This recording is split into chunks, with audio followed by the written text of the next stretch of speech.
ਜਦੋਂ ਰਸਤੇ 'ਚ ਅਸੀਂ ਜਾ ਰਹੇ ਸੀ ਉਦੋਂ ਐਵੇਂ ਇੱਕ ਕਪਲ ਸਾਹਮਣੇ ਬੈਠਿਆ ਸੀ ਸਾਡੇ, ਪੁੱਛਣ ਲੱਗ ਗਿਆ ਵੀ ਤੁਸੀਂ ਕੀ ਕਰਦੇ ਹੋ। ਹਸਬੈਂਡ ਨੇ ਦੱਸਤਾ ਫਟਾਫਟ ਵੀ ਮੈਂ ਤਾਂ ਇੰਜੀਨੀਅਰ ਹਾਂ, ਪਰ ਮੇਰੇ ਕੋਲ ਕੋਈ ਸ਼ਬਦ ਨਹੀਂ ਸੀਗੇ।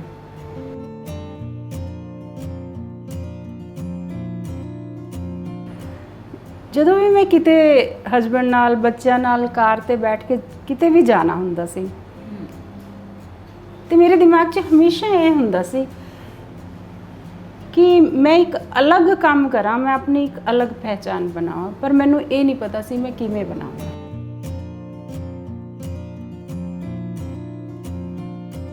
ਜੇ ਤੁਸੀਂ ਇਸ ਤੋਂ ਇਲਾਵਾ ਜੇ ਤੁਸੀਂ ਕੁਝ ਹਟ ਕੇ ਕਰਨਾ ਚਾਹੁੰਦੇ ਹੋ ਫਿਰ ਤੁਹਾਡੀ ਫੈਮਿਲੀ ਥੋੜੀ ਡਿਸਟਰਬ ਹੁੰਦੀ ਹੈ, ਅਨਸਿਕਿਉਰ ਹੁੰਦੀ ਹੈ ਵੀ ਇਹਨੂੰ ਬਾਹਰ ਭੇਜਣਾ ਹੈ, ਇਕੱਲੀ ਜਾਊਗੀ।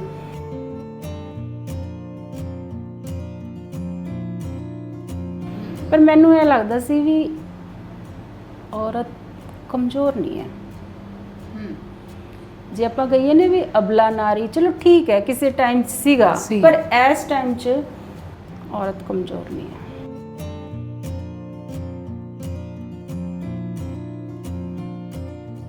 ਉਹੀ ਗੱਲ ਪੁਰਸ਼ ਪ੍ਰਧਾਨ ਸਮਾਜ ਹੈ, ਇੱਕ ਲੇਡੀ ਖੜੀ ਹੈ, ਉਹ ਪੰਪ ਚਲਾਊਗੀ। ਇੱਥੇ ਆਸੇ ਪਾਸੇ ਇੱਕ ਜਿਵੇਂ ਨਹੀਂ ਹੁੰਦਾ ਸ਼ਰਤ ਲਗਾ ਲਓ ਵੀ ਇਹ ਲੇਡੀ ਨਹੀਂ ਪੰਪ ਚਲਾ ਸਕਦੀ।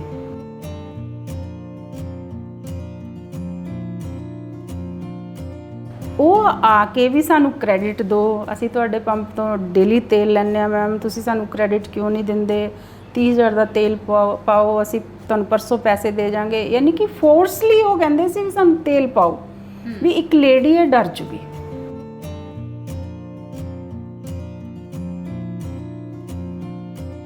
ਤਿੰਨ ਦਿਨ ਬਾਅਦ ਉਹਨਾਂ ਨੇ ਕਿਹਾ, ਕਹਿੰਦੇ ਭੈਣ ਜੀ ਜੇ ਤੁਸੀਂ ਹਿੰਦੀ ਬੋਲਦੇ ਰਹਿੰਦੇ ਨਾ ਅਸੀਂ ਤੁਹਾਡੇ ਨਾਲ ਗੱਲ ਨਹੀਂ ਕਰਨੀ ਸੀ, ਕਿਉਂਕਿ ਸਾਨੂੰ ਲੱਗਦਾ ਸੀ ਵੀ ਤੁਸੀਂ ਅਫਸਰ ਲੋਕ ਹੋ ਵੀ ਅਸੀਂ ਤੁਹਾਡੇ ਨਾਲ ਗੱਲ ਨਹੀਂ ਕਰ ਸਕਦੇ।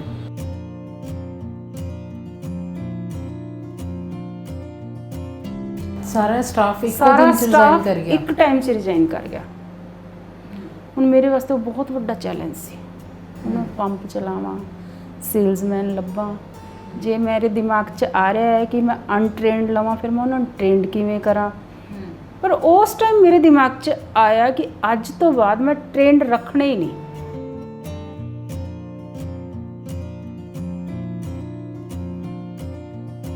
ਇੰਨੀ ਜਦੋਜਹਿਦ ਕਰਨੀ ਪਈ ਵੀ ਸਾਡੇ ਪੈਸੇ ਵੀ ਸ਼ੋਰਟ ਹੋ ਜਾਣੇ, ਤੇਲ ਵੀ ਡੋਲ ਦੇਣਾ, ਪੈਟਰੋਲ ਦੀ ਗੱਡੀ 'ਚ ਡੀਜ਼ਲ ਪਾ ਦੇਣਾ।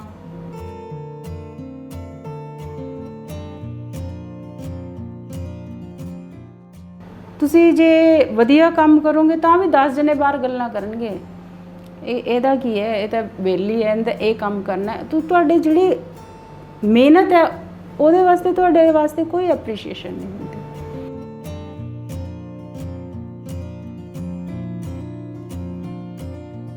दूसरे फ़ोन तो फ़ोन आया, बहुत आवाज़ जा रही सी, कहते मैडम ਤੁਹਾਡਾ बेटा, मैं कहा हाँ जी, कहते राजेंद्र आ जाओ। पर मेरे दिमाग 'ਚ नहीं सीगा भी एवें कुछ हो जाऊगा।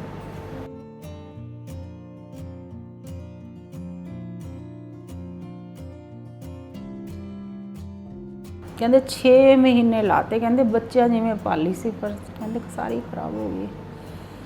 ਕਹਿੰਦੇ ਮੇਰਾ ਤਾਂ ਇਹ ਜੀ ਕਰਦਾ ਮੈਂ ਆਤਮਦਾਹ ਕਰ ਲਾਂ, ਆਤਮ ਹੱਤਿਆ ਕਰ ਲਾਂ। ਉਹਨੇ ਮੈਨੂੰ ਇਸ ਤਰ੍ਹਾਂ ਦੀ ਵਰਨਿੰਗ, ਮੈਂ 25 ਸਾਲ ਫਸਲ ਤਿਆਰ ਕੀਤੀ ਸੀ। ਮੈਂ ਜਦੋਂ ਫਲ ਦੇਣ ਦਾ ਟਾਈਮ ਸੀ ਉਦੋਂ ਚਲਾ ਗਿਆ ਸੀ, ਪਰ ਮੈਂ ਤਾਂ ਨਹੀਂ ਕਿਹਾ ਵੀ ਮੈਂ ਮਰ ਜੂੰਗੀ।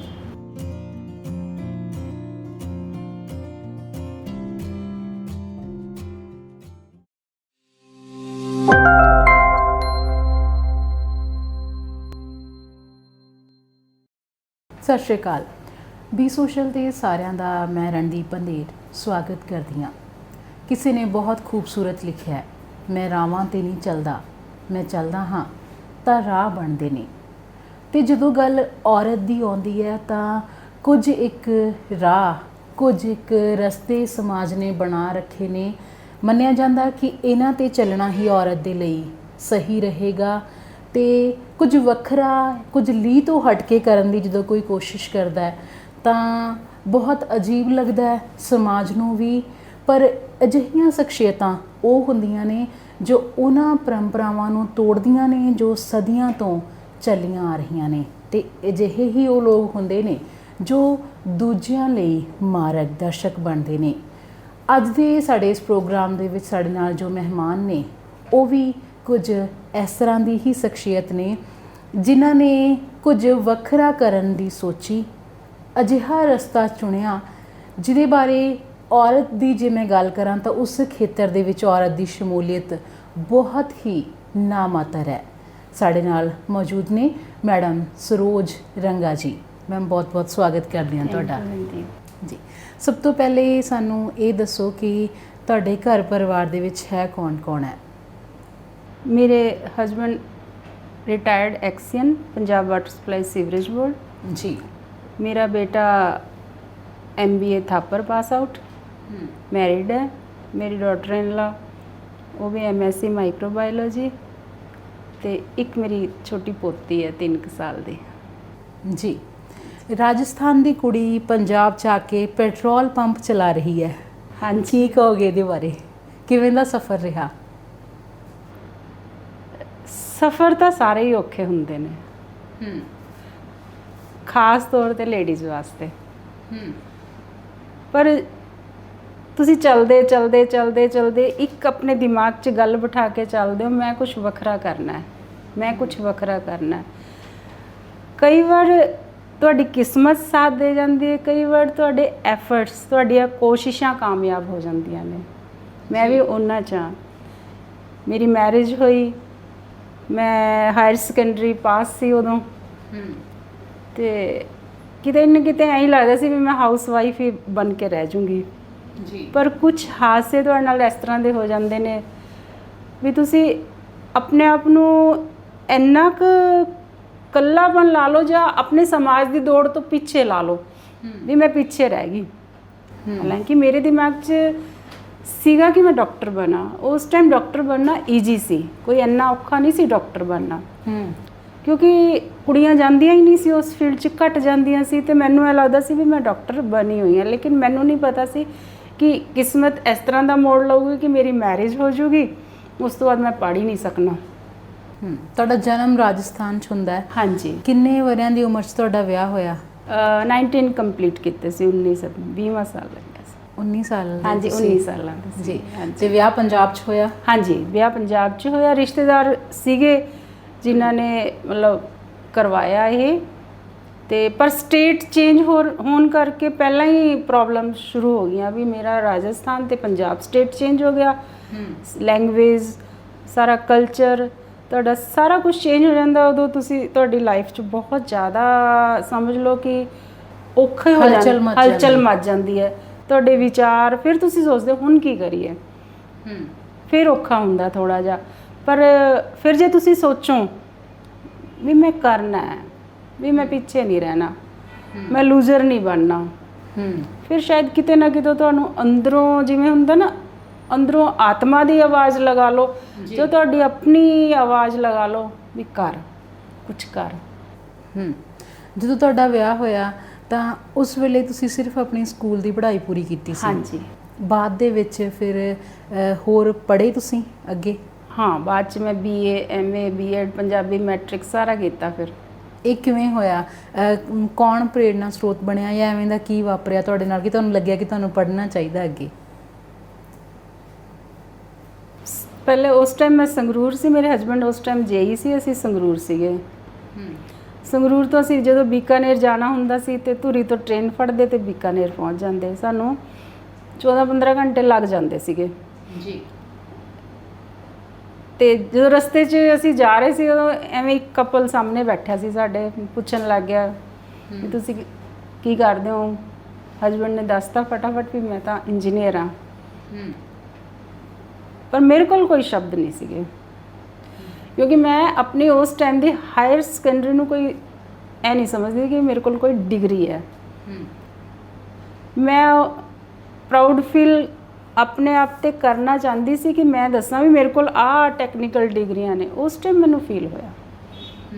ਥੋੜੀ ਦੇਰ ਬਾਅਦ ਮੈਂ ਚੁੱਪ ਕਰਕੇ ਫਿਰ ਉਹਨਾਂ ਨੂੰ ਪੁੱਛਿਆ, ਮੈਂ ਕਿਹਾ ਤੁਸੀਂ ਉਹ ਦੋਨੋਂ ਕਪਲ ਡਾਕਟਰ ਸੀ ਜੀ। ਜਦੋਂ ਉਹਨਾਂ ਨੇ ਡਾਕਟਰ ਨੂੰ ਦੇਖਿਆ ਐਵੇਂ, ਫਿਰ ਮੈਨੂੰ ਲੱਗਿਆ ਵੀ ਨਹੀਂ ਹੁਣ ਤੂੰ ਕੁਛ ਕਰ। ਉਸ ਟਾਈਮ ਮੈਂ ਟ੍ਰੇਨ 'ਚ ਬੈਠੇ ਬੈਠੇ ਡਿਸਾਈਡ ਕੀਤਾ ਸੀ ਕਿ ਹੁਣ ਮੈਂ ਪੜ੍ਹੂੰਗੀ ਜੀ। ਤੇ ਪਰਿਵਾਰ ਨੇ ਇਸ ਚੀਜ਼ ਨੂੰ ਕਿਵੇਂ ਲਿਆ? ਕਿਉਂਕਿ ਜਦੋਂ ਨਾ ਤੁਸੀਂ ਕੁੜੀਆਂ ਹੁੰਦੀਆਂ ਹੋ ਹੈ ਨਾ, ਮਾਂ ਪਿਓ ਦੇ ਘਰ ਕਹਿੰਦੇ ਗੱਲ ਹੋਰ ਹੁੰਦੀ ਹੈ, ਭਾਰਤੀ ਸਮਾਜ ਦੇ ਵਿੱਚ ਤਾਂ ਇਹੀ ਚੱਲਦਾ। ਤੇ ਜਦੋਂ ਤੁਸੀਂ ਵਿਆਹੇ ਜਾਂਦੇ ਹੋ ਤੁਹਾਡੇ 'ਤੇ ਜ਼ਿੰਮੇਵਾਰੀਆਂ ਵੱਧ ਜਾਂਦੀਆਂ, ਨੂੰਹ ਪੜ੍ਹੇ, ਕਿਵੇਂ ਲਿਆ ਇਸ ਚੀਜ਼ ਨੂੰ? ਥੋੜ੍ਹਾ ਜਿਹਾ ਸਾਰਿਆਂ ਨੂੰ ਔੜ ਲੱਗਿਆ ਵੀ ਅਸੀਂ ਜੌਬ ਨਹੀਂ ਕਰਾਣੀ, ਸਾਡੇ ਇੱਕ ਮੁੰਡਾ ਹੈ, ਅਸੀਂ ਘਰ 'ਚ ਰੱਖਣਾ, ਅਸੀਂ ਘਰ ਸੰਭਾਲਣਾ, ਇਸ ਵਾਸਤੇ ਲੈ ਕੇ ਆਏ ਹਾਂ ਸੀਗਾ।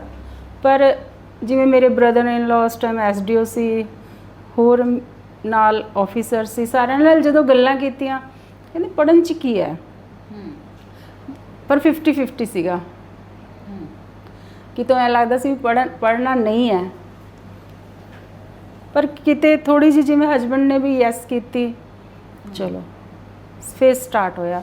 ਫਿਰ ਬੀਕਾਨੇਰ ਮਹਾਰਾਣੀ ਸੁਦਰਸ਼ਨਾ ਕਾਲਜ, ਉੱਥੇ ਮੇਰੀ ਸਿਸਟਰ ਪੜ੍ਹਦੀ ਸੀ ਛੋਟੀ, ਉਹਨੂੰ ਮੈਂ ਕਿਹਾ ਵੀ ਮੇਰੇ ਫਾਰਮ ਫਿਲ ਕਰ ਵੀ ਮੈਂ ਪੇਪਰ ਦੇਣੇ ਆ। ਮੈਂ ਮੈਡੀਕਲ ਸਟੂਡੈਂਟ ਸੀ ਤੇ ਮੈਂ ਆਪਣਾ ਚੇਂਜ ਕੀਤਾ, ਫਿਰ ਮੈਂ ਆਰਟਸ ਲਿੱਤੀ ਜੀ। ਮੈਡੀਕਲ ਸਟੂਡੈਂਟ ਨੂੰ ਤੇ ਆਰਟਸ ਸਟੂਡੈਂਟਸ 'ਚ ਬਹੁਤ ਫਰਕ ਹੁੰਦਾ ਹੈ।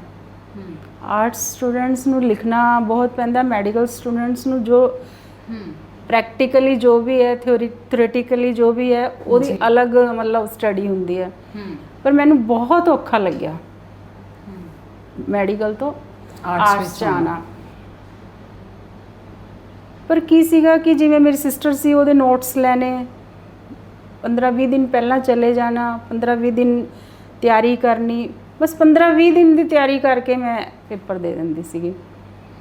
ਜਦੋਂ BA ਫਸਟ ਈਅਰ ਦਿੱਤਾ, ਉਹ ਜਦੋਂ ਕਲੀਅਰ ਹੋ ਗਿਆ ਥੋੜ੍ਹਾ ਜਿਹਾ ਹੌਸਲਾ ਹੋ ਗਿਆ ਜੀ। ਫਿਰ ਸੈਕਿੰਡ ਈਅਰ, ਫਿਰ ਫਾਈਨਲ, ਮੈਂ ਤੇ ਮੇਰੀ ਸਿਸਟਰ ਨੇ ਦੋਨਾਂ ਨੇ BA ਇਕੱਠੀ ਕਰ ਲਈ। ਫਿਰ ਉਸ ਤੋਂ ਬਾਅਦ MA ਕੀਤੀ। MA ਮੈਂ ਕੀਤੀ ਪੋਲੀਟੀਕਲ ਸਾਇੰਸ 'ਚ, ਅਤੇ ਸਿਸਟਰ ਜਿਵੇਂ ਰੈਗੂਲਰ ਸੀਗੀ, ਮੈਂ MA ਕੀਤੀ ਡੂੰਗਰ ਕਾਲਜ ਤੋਂ, ਬੀਕਾਨੇਰ ਤੋਂ। ਬਸ ਇੰਨਾ ਸੀ ਕਿ ਇੱਕ ਮੈਨੂੰ ਲਾਈਨ ਜੇ ਮਿਲ ਜੇ ਵੀ ਤੁਸੀਂ ਇਸ ਲਾਈਨ 'ਤੇ ਲਿਖ ਦਿਓ, ਮੈਂ 5-7 ਪੇਜ ਈਜ਼ੀਲੀ ਲਿਖ ਲੈਂਦੀ ਸੀਗੀ ਜੀ। ਅਤੇ ਉਹ ਲਿਖਦੀ ਗਈ ਅਤੇ ਮੇਰੇ MA 'ਚ ਵੀ ਵਧੀਆ ਨੰਬਰ ਆ ਗਏ, ਉਹ ਵੀ ਮੈਂ ਕਰ ਲਈ, MA ਵੀ ਕਰ ਲਈ। ਫਿਰ ਰਾਜਸਥਾਨ ਦੀ ਅਲੱਗ ਸਟੱਡੀ, ਪੰਜਾਬ ਦੀ ਅਲੱਗ ਸਟੱਡੀ, ਅਤੇ ਕਿਤੇ ਮੈਨੂੰ ਲੱਗਿਆ ਵੀ ਤੁਹਾਡੀ ਤਾਂ ਕੋਈ ਵੈਲਿਊ ਹੀ ਨਹੀਂ ਹੈ ਸਟੱਡੀ ਦੀ। ਮਾਈਗ੍ਰੇਸ਼ਨ ਵੀ ਕਰਵਾਇਆ ਇੱਧਰ, ਪਰ ਇੱਥੇ ਕੰਪਲਸਰੀ ਸੀ ਪੰਜਾਬੀ ਦਾ ਪੇਪਰ ਦੇਣਾ, 10th ਦਾ ਕਲੀਅਰ ਹੋਣਾ ਜ਼ਰੂਰੀ ਸੀਗਾ ਪੰਜਾਬ ਦੇ ਵਿੱਚ ਜੀ। ਫਿਰ ਚਲੋ ਮੈਰਿਜ ਤੋਂ ਬਾਅਦ ਊੜਾ ਕਾਇਦਾ ਲਿੱਤਾ, ਸਿੱਖਿਆ ਸਾਰਾ ਕੁਛ, ਪਰ ਮੇਰੇ ਵਾਸਤੇ ਬਹੁਤ ਟਫ ਸੀ ਇਹ। ਮਤਲਬ ਹਿੰਦੀ ਜਿਹੜੇ ਪੜ੍ਹਦੇ ਨੇ ਅਤੇ ਪੰਜਾਬੀ ਦੀ ਸਿਹਾਰੀ ਬਿਹਾਰੀ ਜੋ ਵੀ ਹੈ, ਪ੍ਰੋਨਾਊਂਸੀਏਸ਼ਨ ਬਹੁਤ ਅਲੱਗ ਜੀ। ਜੋ ਬੋਲਦੇ ਸੀ ਉਹ ਲਿਖਿਆ ਨਹੀਂ ਜਾਂਦਾ ਸੀ। ਮਤਲਬ ਇਸ ਚੀਜ਼ 'ਚ ਮੈਨੂੰ ਘੱਟੋ ਘੱਟ ਵੀ 7-8 ਸਾਲ ਲੱਗ ਗਏ ਪ੍ਰੋਪਰ ਪੰਜਾਬੀ ਸਿੱਖਣ 'ਚ। ਮਤਲਬ ਕਿਉਂਕਿ ਮੈਂ ਹਿੰਦੀ ਬਹੁਤ ਵਧੀਆ ਬੋਲਦੀ ਸੀ, ਮੈਨੂੰ ਪੰਜਾਬੀ ਤਾਂ ਬਿਲਕੁਲ ਹੀ ਨਹੀਂ, ਪਰ ਕੋਸ਼ਿਸ਼ ਜ਼ਰੂਰ ਕੀਤੀ ਕਿ ਮੈਂ ਪੰਜਾਬੀ ਹੁਣ ਪੜ੍ਹਨੀ ਜ਼ਰੂਰ ਹੈ ਅਤੇ ਪੇਪਰ ਜ਼ਰੂਰ ਦੇਣਾ। ਫਿਰ ਮੈਂ ਪੰਜਾਬੀ ਦਾ ਪੇਪਰ ਦਿੱਤਾ। ਪੰਜਾਬੀ ਦੇ ਪੇਪਰ 'ਚ ਜਦੋਂ ਮੈਂ 150 ਆਊਟ ਆਫ 105 ਮਾਰਕਸ ਲਿੱਤੇ ਨਾ, ਫਿਰ ਮੈਨੂੰ ਲੱਗਿਆ ਕਿ ਹੁਣ ਤੂੰ ਪੰਜਾਬ 'ਚ ਪਰਫੈਕਟ ਹੈ ਰਹਿਣ ਵਾਸਤੇ। ਹੁਣ ਹਾਂ, ਫਿਰ ਮੈਨੂੰ ਐਵੇਂ ਲੱਗਿਆ ਵੀ ਐਵੇਂ ਹੌਲੀ ਹੌਲੀ ਕਰਦੇ BA MA ਪੰਜਾਬੀ ਦਾ ਪੇਪਰ ਵੀ ਹੋ ਗਿਆ। ਫਿਰ ਮੈਨੂੰ ਐਂ ਲੱਗਿਆ ਕਿ ਮੈਂ ਇੱਥੇ ਕਿਸੇ ਵੀ ਕੰਮ 'ਚ ਜੇ ਮੈਂ ਕੋਈ ਜੋਬ ਲੈਂਦੀ ਹਾਂ ਜਾਂ ਮੈਂ ਟੀਚਿੰਗ ਲਾਈਨ 'ਚ ਹੋਰ ਅੱਗੇ ਜਾਣਾ ਚਾਹੁੰਦੀ ਹਾਂ, ਮੈਂ ਈਜ਼ੀਲੀ ਜਾ ਸਕਦੀ ਹਾਂ। ਅਤੇ ਇਸ ਤੋਂ ਬਾਅਦ ਫਿਰ ਤੁਸੀਂ ਸਕੂਲ ਜੁਆਇਨ ਕੀਤਾ? ਹਾਂਜੀ, ਪ੍ਰੇਮ ਸਭਾ ਸਕੂਲ ਮਾਡਲ ਸਕੂਲ ਸੰਗਰੂਰ, ਉੱਥੇ ਮੈਂ MA ਕੀਤੀ ਹੋਈ ਸੀ ਜਦੋਂ ਮੈਂ ਸਕੂਲ ਜੁਆਇਨ ਕੀਤਾ। ਅਤੇ ਉਹਨਾਂ ਨੇ ਮੈਨੂੰ ਨਰਸਰੀ ਕਲਾਸਿਸ ਦਿੱਤੀਆਂ, ਫਿਰ ਮੈਨੂੰ 6 ਮਹੀਨੇ ਬਾਅਦ ਹੀ ਉਹਨਾਂ ਨੇ ਹਾਇਰ ਕਲਾਸਿਸ ਦਿੱਤੀਆਂ ਕਿ ਮੈਮ ਤੁਸੀਂ ਹਾਇਰ ਕਲਾਸਿਸ ਪੜ੍ਹਾਓ। ਫਿਰ ਚਲੋ ਸਕੂਲ 'ਚ ਤਾਂ ਬੱਚਿਆਂ ਨਾਲ ਹਿੰਦੀ ਵੀ ਅਤੇ ਪੰਜਾਬੀ ਵੀ ਵਧੀਆ ਸਾਰਾ ਚੱਲ ਜਾਂਦਾ ਸੀ। ਹਾਂਜੀ, ਫਿਰ ਮੈਂ ਉੱਥੇ 2-3 ਸਾਲ ਉੱਥੇ ਜੋਬ ਕੀਤੀ। ਫਿਰ ਸਾਡੀ ਟ੍ਰਾਂਸਫਰ ਹੋ ਗਈ ਸੀ ਗੁਰਦਾਸਪੁਰ। ਫਿਰ ਅਸੀਂ ਗੁਰਦਾਸਪੁਰ ਚਲੇ ਗਏ। ਇੱਕ ਸਕੂਲ ਟੀਚਰ, ਇੱਕ ਹਾਊਸਵਾਈਫ, ਹਾਂਜੀ। ਕਿਵੇਂ ਤੁਸੀਂ ਇਹ ਸੋਚਿਆ ਕਿ ਮੈਂ ਇੱਕ ਦਿਨ ਆਪਣਾ ਪੈਟਰੋਲ ਪੰਪ ਚਲਾਉਣਾ ਹੈ? ਜਦੋਂ ਵੀ ਮੈਂ ਕਿਤੇ ਹਸਬੈਂਡ ਨਾਲ ਬੱਚਿਆਂ ਨਾਲ ਕਾਰ ਤੇ ਬੈਠ ਕੇ ਕਿਤੇ ਵੀ ਜਾਣਾ ਹੁੰਦਾ ਸੀ ਤੇ ਮੇਰੇ ਦਿਮਾਗ 'ਚ ਹਮੇਸ਼ਾ ਇਹ ਹੁੰਦਾ ਸੀ ਕਿ ਮੈਂ ਇੱਕ ਅਲੱਗ ਕੰਮ ਕਰਾਂ, ਮੈਂ ਆਪਣੀ ਇੱਕ ਅਲੱਗ ਪਹਿਚਾਨ ਬਣਾਵਾਂ। ਪਰ ਮੈਨੂੰ ਇਹ ਨਹੀਂ ਪਤਾ ਸੀ ਮੈਂ ਕਿਵੇਂ ਬਣਾਵਾਂ। ਪਰ ਮੈਂ ਲੇਡੀਜ਼ ਨੂੰ ਸਾਰਿਆਂ ਨੂੰ ਮਿਲਦੀ ਵੀ ਸੀ ਵੀ ਆਪਾਂ ਕਿਵੇਂ ਇਸ ਤਰ੍ਹਾਂ ਦਾ ਕੰਮ ਕਰੀਏ, ਜਾਂ ਉਹਨਾਂ ਦੇ ਕੰਮ ਕਿੱਥੋਂ ਤੱਕ ਹੁੰਦੇ ਸੀ, ਸਿਲਾਈ ਕਢਾਈ, ਟੀਚਰ, ਬਿਊਟੀਸ਼ੀਅਨ। ਕਿਉਂਕਿ ਇਹ ਮੰਨ ਲਿਆ ਜਾਂਦਾ ਨਾ ਵੀ ਇਹ ਜਿਹੜੇ ਖਿੱਤੇ ਨੇ, ਇਹ ਖੇਤਰ ਦੇ ਵਿੱਚ ਔਰਤ ਸੁਰੱਖਿਅਤ ਹੈ। ਹਾਂ, ਮੇਨ ਗੱਲ ਇਹ ਹੈ ਜੇ ਤੁਸੀਂ ਇਸ ਤੋਂ ਇਲਾਵਾ ਜੇ ਤੁਸੀਂ ਕੁਝ ਹਟ ਕੇ ਕਰਨਾ ਚਾਹੁੰਦੇ ਹੋ ਫਿਰ ਤੁਹਾਡੀ ਫੈਮਿਲੀ ਥੋੜੀ ਡਿਸਟਰਬ ਹੁੰਦੀ ਹੈ, ਅਨਸਿਕਿਉਰ ਹੁੰਦੀ ਹੈ ਵੀ ਇਹਨੂੰ ਬਾਹਰ ਭੇਜਣਾ ਹੈ, ਇਕੱਲੀ ਜਾਊਗੀ। ਹਸਬੈਂਡ ਜੇ ਹੈਗੇ ਨਾਲ ਤੁਹਾਡੇ ਤਾਂ ਠੀਕ ਹੈ, ਪਰ ਜੇ ਸਾਰਾ ਦਿਨ ਤਾਂ ਉਹ ਵੀ ਨਹੀਂ ਨਾਲ ਹੋਣਗੇ, ਕਿਤੇ ਨਾ ਕਿਤੇ ਉਹ ਵੀ ਫੀਲ ਕਰਨਗੇ ਵੀ ਹੁਣ ਇਹ ਵੀ ਅਨਸਿਕਿਉਰ ਹੈ, ਅਸੀਂ ਵੀ ਅਨਸਿਕਿਉਰ ਹੈ, ਬਾਹਰ ਜਾ ਰਹੀ ਹੈ। ਪਰ ਮੈਨੂੰ ਇਹ ਲੱਗਦਾ ਸੀ ਵੀ ਔਰਤ ਕਮਜ਼ੋਰ ਨਹੀਂ ਹੈ। ਜੇ ਆਪਾਂ ਕਹੀਏ ਨੇ ਵੀ ਅਬਲਾ ਨਾਰੀ, ਚਲੋ ਠੀਕ ਹੈ ਕਿਸੇ ਟਾਈਮ ਸੀਗਾ, ਪਰ ਇਸ ਟਾਈਮ 'ਚ ਔਰਤ ਕਮਜ਼ੋਰ ਨਹੀਂ ਹੈ। ਜੇ ਉਹ ਕਰਨ ਤੇ ਆਵੇ ਸਾਰਾ ਕੁਝ ਕਰ ਸਕਦੀ ਹੈ। ਸਾਨੂੰ ਸਮਾਜ ਹੈ, ਜੇ ਅਸੀਂ 2 ਕਦਮ ਚੱਕਦੇ ਹਾਂ ਕਈ ਵਾਰ ਸਾਨੂੰ 4 ਪਿੱਛੇ ਵੀ ਹੋਣਾ ਪੈਂਦਾ, ਕਿਉਂਕਿ ਸਾਡੇ ਸਮਾਜ 'ਚ ਔਰਤ ਨੂੰ ਇਸ ਹਿਸਾਬ ਨਾਲ ਹੀ ਉਹਨੂੰ ਸੰਸਕਾਰ ਦਿੱਤੇ ਜਾਂਦੇ ਨੇ, ਇਸ ਹਿਸਾਬ ਨਾਲ ਹੀ ਉਹਦੀ ਪਰਵਰਿਸ਼ ਹੁੰਦੀ ਹੈ, ਆਹ ਕੰਮ ਨੇ ਆਹੀ ਕਰਨੇ ਆ। ਜੇ ਕੁਝ ਹਟ ਕੇ ਕਰਨਾ ਚਾਹੁੰਦੀ ਹੈ ਫਿਰ ਉਹਨੂੰ ਖੁਦ ਨੂੰ ਵੀ ਬਹੁਤ ਕੁਝ ਫੇਸ ਕਰਨਾ ਪੈਂਦਾ। ਆਪਣੇ ਫੈਮਿਲੀ ਮੈਂਬਰਸ ਨੂੰ ਵੀ ਤੁਸੀਂ ਸਮਝੋ ਵੀ ਉਹਨਾਂ ਨੂੰ ਵੀ ਕਹਿਣਾ ਪੈਂਦਾ ਵੀ ਸਾਡੇ ਤੇ ਵਿਸ਼ਵਾਸ ਕਰੋ, ਅਸੀਂ ਆਹ ਕੰਮ ਵਧੀਆ ਤਰੀਕੇ ਨਾਲ ਕਰਾਂਗੇ। ਜੇ ਨਹੀਂ ਹੋਊਗਾ ਤੁਹਾਡੀ ਅਸੀਂ ਹੈਲਪ ਲਵਾਂਗੇ, ਪਰ ਸਾਨੂੰ ਇਸ ਫੀਲਡ 'ਚ ਅੱਗੇ ਜਾਣ ਦਿਓ ਵੀ ਅਸੀਂ ਕੁਝ ਹਟ ਕੇ ਕਰੀਏ ਜੀ। ਪਰ ਇਹ ਤੁਸੀਂ ਕੁਝ ਕਰੋਗੇ ਤਾਂ ਉਹਨਾਂ ਨੂੰ ਵਿਸ਼ਵਾਸ ਹੋਊਗਾ।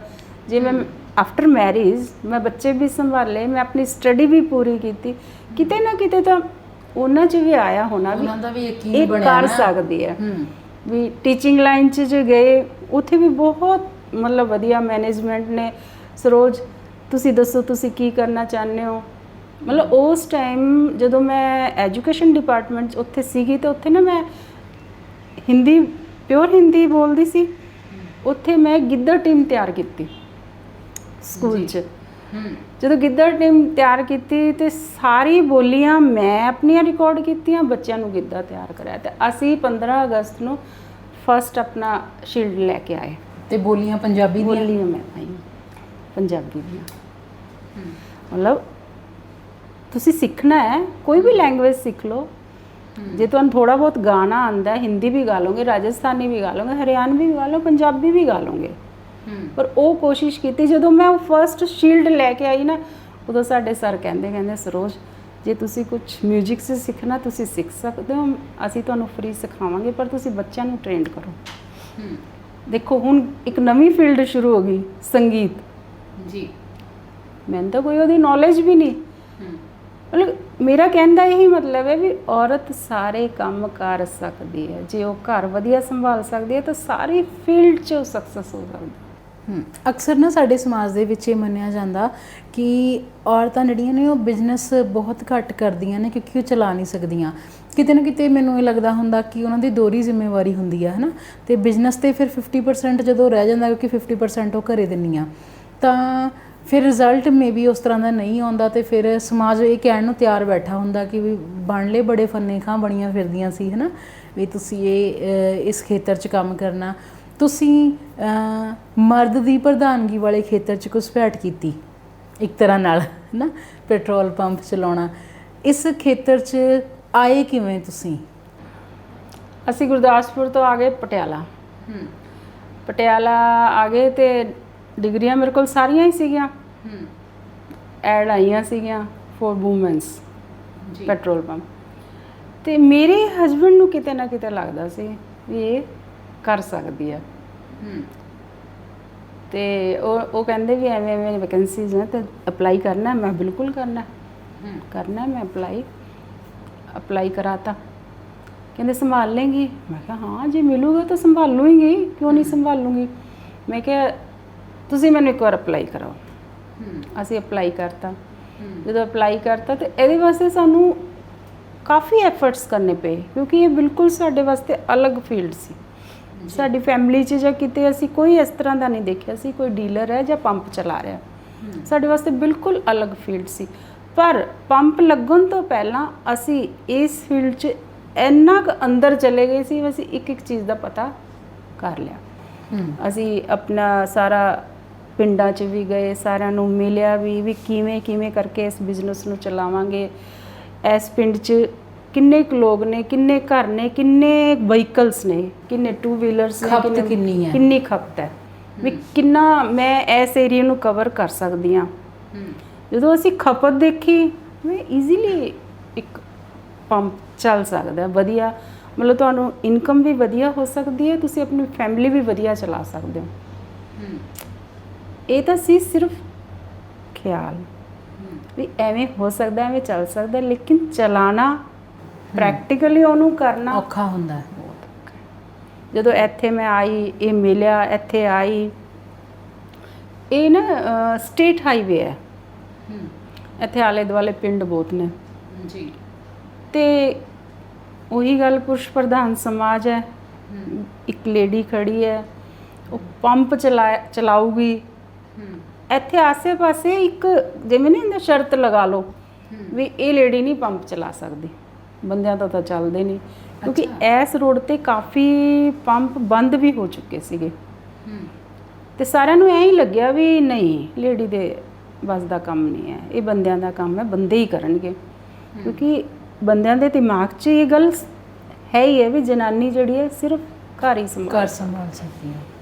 ਪਰ ਜਨਾਨੀ ਨੂੰ ਕਿਤੇ ਕਿਤੇ ਮੈਨੂੰ ਤਾਂ ਐਵੇਂ ਲੱਗਦਾ ਵੀ ਜੇ ਮੈਂ ਘਰ ਵੀ ਸੰਭਾਲ ਸਕਦੀ ਹਾਂ, ਜੇ ਮੈਂ ਆਪਣੇ ਬੱਚੇ ਵੀ ਸੰਭਾਲ ਸਕਦੀ ਹਾਂ, ਮੈਂ ਐਸੇ ਵਿੱਚ ਟਾਈਮ 'ਚੋਂ ਮੈਂ ਇੱਕ ਬਿਜ਼ਨਸ ਵੀ ਕਰ ਸਕਦੀ ਹਾਂ, ਮੈਂ ਆਪਣੀ ਜੌਬ ਵੀ ਕਰ ਸਕਦੀ ਹਾਂ।